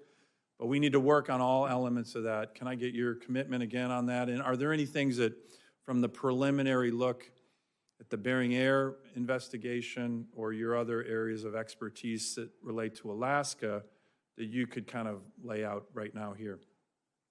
Well, we're still well, first of all, yes, you have my commitment on that. Thank you. I was the board member on scene for Ketchikan. It was really devastating. Yeah. Bryce Banning was also on that investigation. He's our investigator in charge for DCA. So we're still conducting the investigation on Nome. We hope, I need to check in with the team on when that will be completed. But you have a lot of needs in Alaska, infrastructure. For one of them, resources. I mean, just to see how different aviation is, that you're relying on aviation from everything from mail to prescriptions, life-saving medicine to food. Yeah. And you need to have that infrastructure there so you can get all of that in, whether it's weather, whether it's runway lights, or anything else. Good. Well, I look forward to that. And, Mr. Chairman, I look forward to maybe getting you up there and your team, but that'll be an important hearing. And again, thank you for your work. Thank you for your work on the FOSI initiative. I want to thank the committee on that. We made some really good progress on the Alaska Safety Initiative here in the last FAA reauthorization and the Working Families Tax Cuts Act, which we passed in July. In your work on this, I know it's difficult. And again, to the families who have lost loved ones, we are very focused on making sure this doesn't happen again, either in D.C. or in Alaska. Thank you. Thank you. Senator Lujan. Thank you, Mr. Chairman. To all the families that are here, thank you for being here. Not just lifting the memories and names of those that you lost personally, but of all 64 that we lost. For reminding us that behind policy, behind these decisions, that there's people. And I want to thank you all for being here. Chair Amity, one of the many findings and recommendations in this report, one that stood out to me, is how the lack of communication and coordination between the FAA and the Army contributed to this crash. What's even more concerning is that this lack of coordination apparently has not been resolved. Just yesterday, we saw how the lack of coordination between the FAA and the Department of Defense can lead to widespread confusion. Flights were delayed, canceled for many of my constituents, Senator Cruz's constituents, and others throughout the United States. But it's more than those flights being canceled. It's the worry and the uncertainty that also came from this.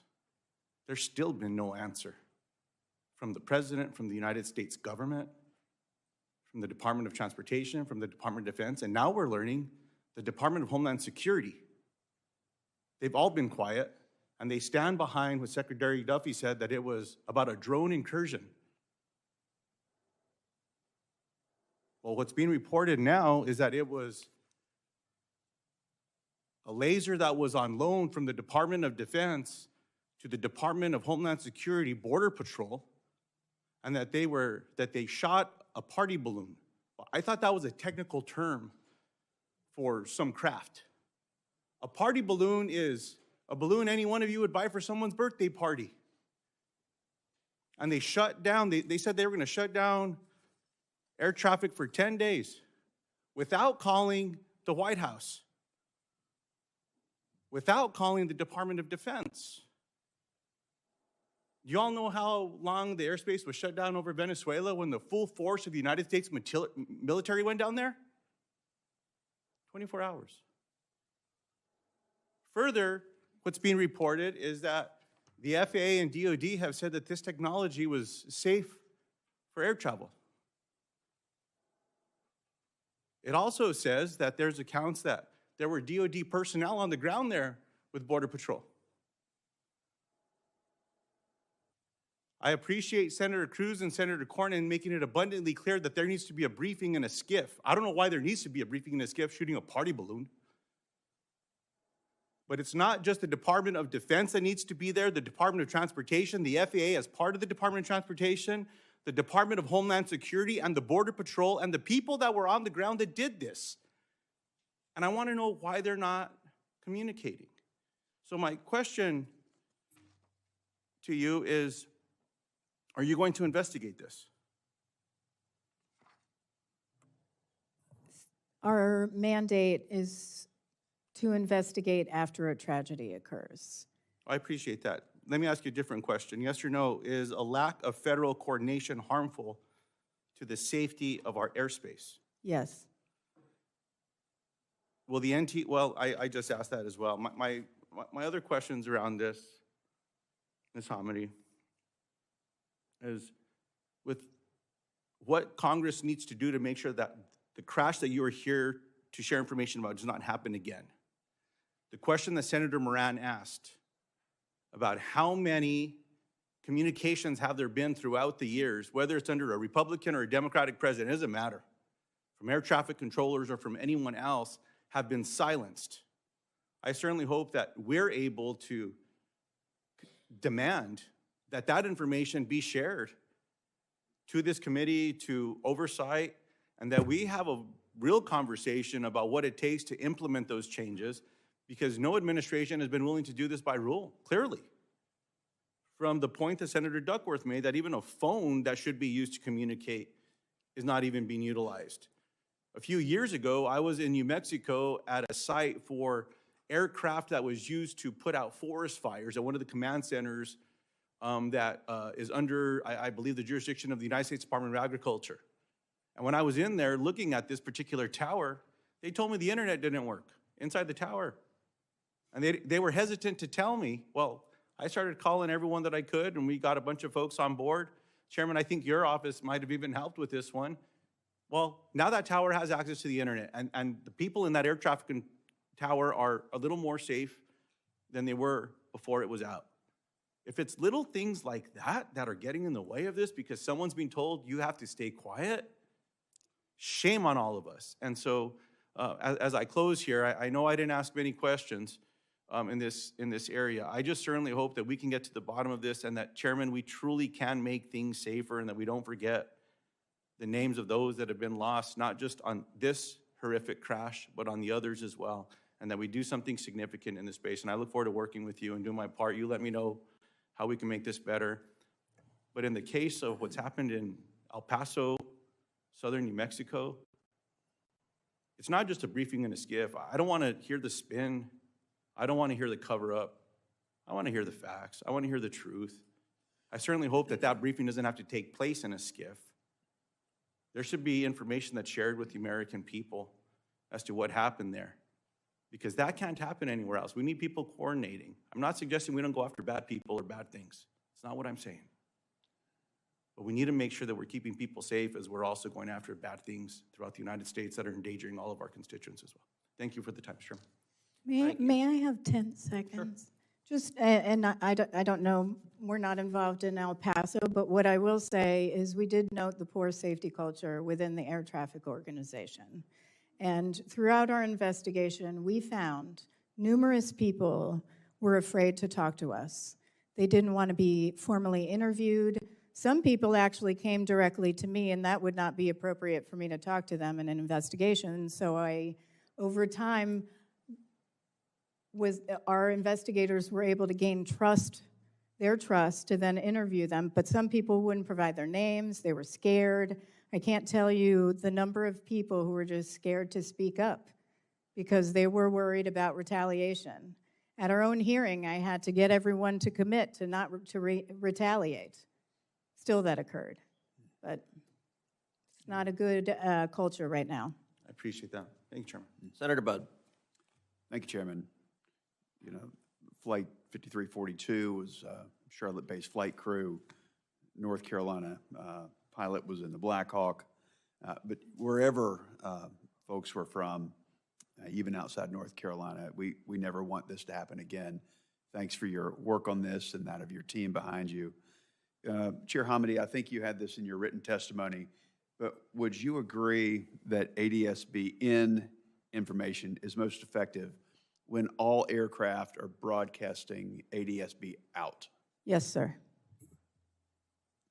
Should policymakers address incentive structures that discourage the installation and use of ADSB out?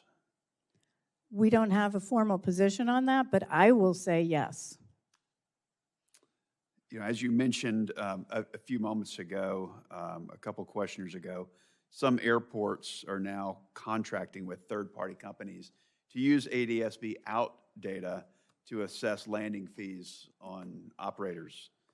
Would you say that this aligns with the intent of ADSB? Absolutely not. ADSB is a safety tool, and it should be used for safety, not as a revenue generator to charge certainly general aviation pilots and others ramp fees or landing fees. That's not how it should be used. It's a safety technology. Do you think using it in a manner that you just described, like to generate fees, would encourage pilots, aircraft owners to have them turned off?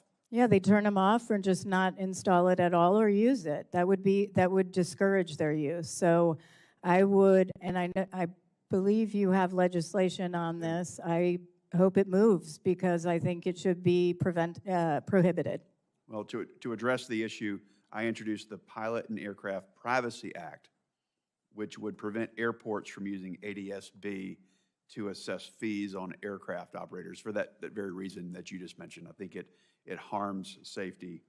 You know, as you noted in your testimony, if both the helicopter flight PAT 25 and flight 5342 had been using ADSB, a collision avoidance system, the crew of 5342 would have had nearly a minute more advance warning than they received from the TCAS. Now, it may not have prevented the tragedy, but it would have been another layer in this so-called Swiss cheese model. Chair Hamady, I do appreciate the time you gave today. I appreciate your team, and I look forward to working with you and with this committee to ensure as many aircraft as possible use the ADSB system and other critical safety technologies. Thank you so much. Thank you. Senator Markey. Thank you, Mr. Chairman. First of all, Madam Chair, I just want to say that you are one of America's great public servants. You're fearless, and you're very smart, and very needed at this time. So I just wanted to tell you that publicly. I'm only that good because of them behind me. But we need people like you to make them good, because there are other people who have positions in our government who, as you're saying, they put even their own personnel in a code of omerta where they're unafraid to speak the truth, unafraid to say the right thing, and you create the right culture to protect the American people. I just want to tell you how grateful I am, and I think our nation is, whenever they hear you speak, because they know you're speaking the truth. And I want to begin just by taking a moment to honor the 67 individuals who lost their lives when American Eagle Flight 5342 crashed into the Potomac River. In Massachusetts, this tragic crash hit us especially hard. 6 individuals associated with the Skating Club of Boston, as well as Massachusetts native Chris Collins, were on board Flight 5342. Chris's brother, Matt Collins, is in the audience at today's hearing. To Matt and all of the families here and watching, we are committed to honoring your loved ones with more than just words, with actions that we are going to take. And it is because of you, the families, who have turned unimaginable grief into determined advocacy, that the Senate unanimously passed the Bipartisan Rhoda Act in December. Change does not happen without your bravery, without your perseverance, without the family standing up and demanding that something be done. And even as we speak, Max Narumov, the son of 2 of the members of the Skating Club of Boston and a Norwood, Massachusetts resident, is honoring his parents' memory right now on the world stage at the Winter Olympics, skating with extraordinary strength, extraordinary grace, which is what all the families are showing right now. So it's time for Congress that it takes inspiration from Max's courageous performance and enacts the Rhoda Act into law in our nation. This legislation is the action needed to honor the crash victims and prevent future tragedies, so hearings like this are not necessary in the future. Now I'd like to talk about airline accountability. The NTSB's final report concludes that it is vital that all commercial aircraft are equipped with crash technology called ADS-BN. Despite the importance of this technology, the airline industry has repeatedly said that it would be too costly to implement. So Chair Homendy, is it true that this technology is too costly to implement? Not by the evidence. American Airlines retrofitted over 300 Airbus A321s for less than $50,000 an airplane and only had them out of service for 1 or 2 days. Yeah, it reminds me when the auto industry used to say, it's too expensive to have airbags. It's too expensive to have seatbelts. We just can't afford it. It makes the car too affordable. You know what the American public said? Build in the safety. And it turns out the more you do it, is the lower the cost is in order to get it done for our airline industry as well. And that's the cost. Without question. It's just an unacceptable price that we have to pay because the industry wants to cheap out in terms of building in the protections that the families of our country deserve.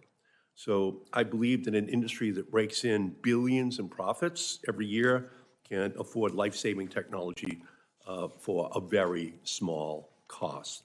And I want to turn to one final issue, FAA staffing. Soon after the crash, the NTSB examined flight data and identified over 15,000 close proximity events between airplanes and helicopters here at the Washington airport. If an FAA employee had been analyzing this data, they may have identified the risk in this DCA airspace before the tragic crash. Rather than bolstering FAA staffing capacity, the Trump administration responded by cutting the very FAA staff needed to conduct this life-saving analysis. And that's why last July I sent a letter to the FAA demanding answers about its staffing levels and capacity to identify similar risks at other airports in our country. And it's also why I fought for and won an amendment in the Rhoda Act to ensure the FAA administrator maintains the necessary staffing levels to analyze safety trends before a disaster happens. Unfortunately, over a year later, according to NTSB's report, the FAA is still not analyzing these trends to catch close calls before they occur. It's a year later. This is unacceptable. Chair Homendy, do you agree that the FAA is still not proactively acting to identify these risks at U.S. airports? They are not doing what we have recommended and we have been urging them to do the entire time, which is to not only evaluate their data, which they're starting to do now, but to develop a simple definition of what a close call is. They have 10 different types of data sources coming in for a near miss, and not one single definition that everyone can get around on what is a near miss. And then even the information and data they collect isn't shared with the airlines until about 3 to 6 months later. Yep. You recommend that there be the creation of an office to collect the data and then to disseminate the information. And that still has not happened. We had recommended that they develop a standard definition for what a close proximity event is, and to improve their data analysis and to share that data with external stakeholders, including federal agencies and the airlines, in a very timely manner. But you recommended the creation of an office in order to track and publicly report this data, and that has not happened. I don't think we recommended an office. That was in the NTSB report. Anyway, so I'll double check on that, but that's how I read it. We did mention an office about doing a safety management system review.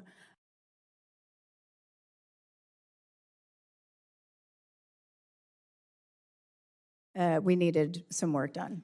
Thank you, Mr. Chairman, and we must pass this legislation. It's absolutely critical. Thank you. Thank you, Chairwoman Hamady, for your testimony here today, and thank you for the hard work of your team, who does a consistently excellent job. Senators will have until the close of business on February 19th to submit questions for the record. The witnesses will have until close of business on March 5th to respond to those questions. That concludes today's hearing. The committee stands adjourned.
is the biggest dastard in the country,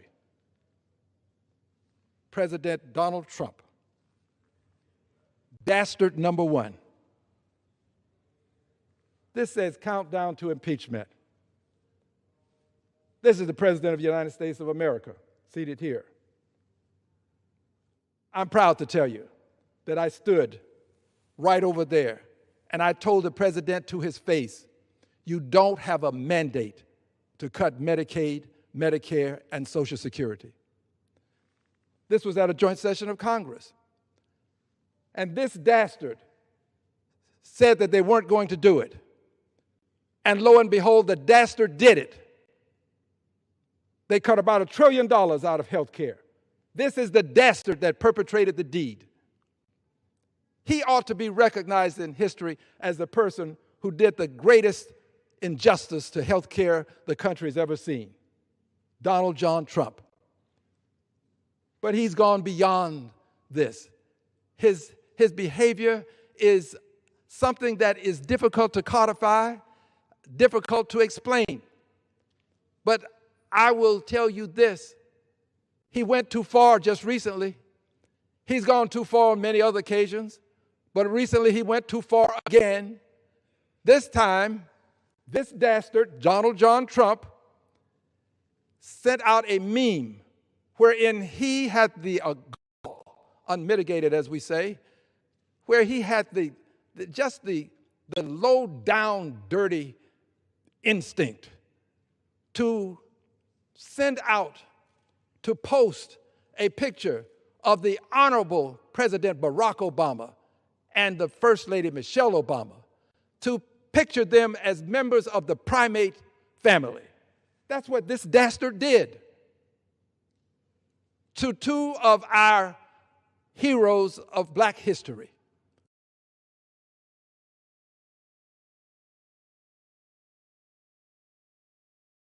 History is going to be minimized because we talk too much about slavery. He wants slavery to be whitewashed.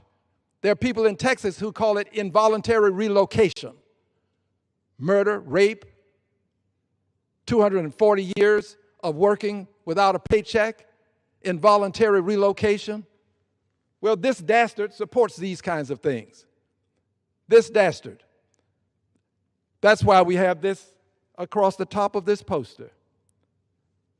3 words, countdown to impeachment. Countdown to impeachment. Yes, Mr. President, I don't speak for anybody but myself. I don't speak for any party. I don't speak for anyone, well, except myself and everybody who agrees with me. That's who I speak for. And Mr. President, not only are you a subject of impeachment, but now Ms. Noem is a subject of impeachment. Yes, Ms. Noem, I've signed articles of impeachment against you. And my hope is that if you don't do what you should do, in my opinion, which is resign, and I don't think the president would ever fire you, but you have blood on your hands. And you have tried your best to cover up what happened when 2 American citizens who were unarmed lost their lives at the hands of the constabulary. You've got blood on your hands. You should be impeached. But you also should go to jail because you tried to cover it up. There is a law that deals with this kind of behavior when you know that a felony has been committed. You know that a felony has been committed, and you don't report that felony, and then you try to cover it up. That's a crime. Somebody ought to check out 18 U.S.C. Section 4. Yes, you've committed a crime. You ought to be locked up. People on the other side are notorious for having said, lock her up, talking about a Democrat. Well, here's your chance to repeat your chant. Lock her up. Lock her up. Lock up Ms. Noem for what she has done. Impeach Ms. Noem is what we should do. But aside from impeaching her, she gets her marching orders from this dastard. He has to be impeached too. We cannot allow this to go unnoticed, unchallenged. I cannot, I say we, and all of the people who agree with me. Now, there are a good many who do not. I don't want to discredit them in any way. But I cannot. So yes, we're in a countdown to another impeachment. I'm going to call this the Black History Month impeachment because I'm going to deal with the racism that this president perpetuates, the racism that he perpetrates, the racism that he places in policies that are harmful to the American public. I'm going to deal with that. And then we'll give people a chance to decide, was it as bad as you say it was? You've been on television talking about how this horrible deed was perpetrated by this dastard. Well, let's see if you really believe what you've said. Andrew Johnson was impeached in 1868 for speaking ill of Congress. So don't say you can't impeach for this kind of dastardly behavior from this dastard. Don't say that you can't do it because we've seen it done. We've seen it done by people who were closer to the drafting of the Constitution than we were. So they probably had a better sense of what impeachment was all about than these so-called scholars who have decided that impeachment has to have so many lofty goals achieved before you should bring articles. Not true. Whatever the House says impeachment is, that's what it is. It's not appealable. It's a political question. It's not something that requires a violation of a statutory law. So if you believe what you have been propagating when you say that this was such a bad thing that the president did with these memes, then we'll give you an opportunity to express that here on the floor of the Congress of the United States of America. I just believe we have an obligation to do this. I don't think that we should stand by, we meaning the people who agree with me. People who don't agree, they'll do what they do. That's okay with me. I'm going to vote my conscience. I ask others to vote theirs. Just vote your conscience. That's all I ask. And if we vote our conscience, I would hope that in the end, maybe not today, but someday. Stevie Wonder has a song where he says, someday at Christmas time. Well, maybe someday in the near future, in my lifetime, this dastard will be impeached. But I guarantee you this, the record will show that at least one member stood right here in this House and read articles of impeachment to remove this dastard from office for the racism that he perpetrates and perpetuates. And for edification purposes, those who tolerate racism perpetuate racism. Tolerate it and you perpetuate it. I will not tolerate it. And of course, there are those who will always say, Al, you stand alone. My dear friends, on some issues, it is better to stand alone than not stand at all. I yield back the balance of my time. Members are reminded to refrain from engaging in personalities towards the president. Under the Speaker's announced policy of January 3rd, 2025, the chair recognizes the gentleman from California, Mr. Kiley, for 30 minutes.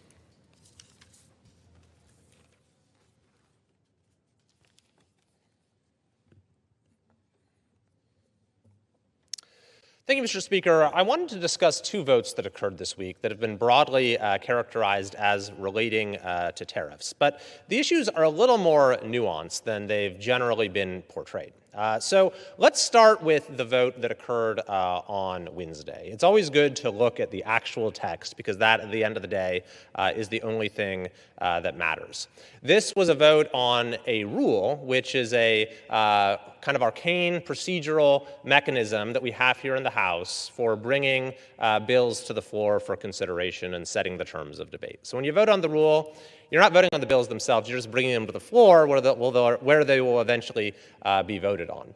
And there's this norm of voting in favor of rules, which I have always done, because if you don't do that, then the business of the House grounds to a halt. But the only times in which I haven't done that are when the form of a rule, the mechanism of a rule, is abused for some purpose that actually impacts policy. And that's what we had in this particular rule. At the end of it, which was a normal rule for most purposes, but then at the very end, you had tacked on this peculiar provision, which starts by saying that each day during the period from February 10th, 2026 through July 31st, 2026, shall not constitute a calendar day. So that is a little odd on the face of it, right? Simply fiating that somehow these months in the calendar year, February 11th, February 12th, February 13th, and so on, all the way through July 31st, are somehow now, by legislative decree, not days. Now, I had actually voted against this very same provision in November, when the only thing that was different was the dates. And as a matter of fact, there were enough votes to stop that rule from taking effect when we originally voted on it in November. But then there was a huddle among House leadership and some of those who were opposed to it. And I won't get into the nature of what was discussed, but you can sort of connect the dots, because after this rule passed, there was then another one that changed the end date, in that case from March 31st to January 30th. So January 30th was set to be the agreed upon end date for this accounting trick. So I was pretty surprised when January 30th comes and goes, and then we get this new provision saying, no, we're actually now going to extend this all the way out to July 31st. But let's go further in the text here. It says that these months shall not constitute a calendar day for purposes of Section 202 of the National Emergencies Act, with respect to various resolutions declaring a national emergency. So the National Emergency Act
principle I've ever fought for, and to surrender our own power as members of the House in relation both to our own leadership and the executive branch.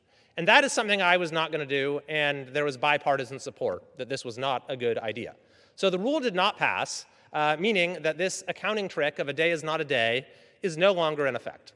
And as such, a resolution has now ripened. Mr. Lyons. No, sir. Why don't we do that, sir? Yes, why don't you do that? So you're not going to pistol whip an individual for fear the weapon's going to go off? Exactly.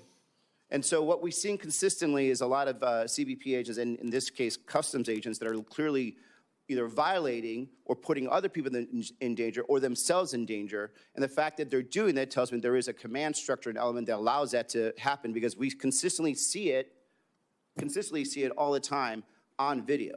And, I have been in those high-stress environments, and if I had seen this consistently done by Marines, I think the Marine and the Marine Corps would have stopped altogether and said, we need to have a brand new training structure, and or we have to hold people accountable. The fact that this is happening all the time means that you've created a space a command structure that has allowed this because these men feel that there's going to be no accountability. Now, rolling forward, after Renee Good was shot, the agent called her I quote, a fucking bitch on camera. Yes or no? Is this how your agents are trained to act? And I'll go to Chairman Scott, sorry, Chairman, Mr. Scott. No, sir. Is that professional in that regard? I asked this earlier, your weapons, your agents, Director Lyons, are trained in weapons handling, correct? Yes, sir. If you look at the Renee Good shooting, why is the agent holding a camera phone and a weapon at the same time?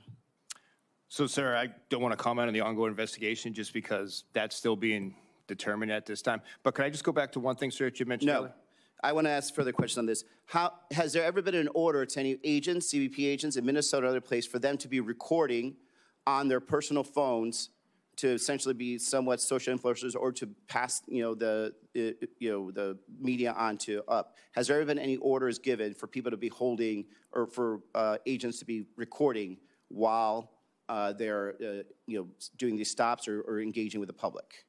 Sir, has ever been an order to do that? Agents have used it as far as if they were going to make an arrest, say, on an agitator. The U.S. Attorney was requiring to have video leading up to the event, so officers have used that for that. For video from a handheld, from a phone? If they had a body camera available, from the body camera or from any type of recording device. But the reason there's a difference is because the body cam is designed for a police officer or law enforcement to engage while still being able to have full scope of knowledge of what's happening, be able to detain, be able to escalate if they need to escalate. What I saw and what the world saw for me is the fact that there was an agent that was moving around a vehicle with a camera phone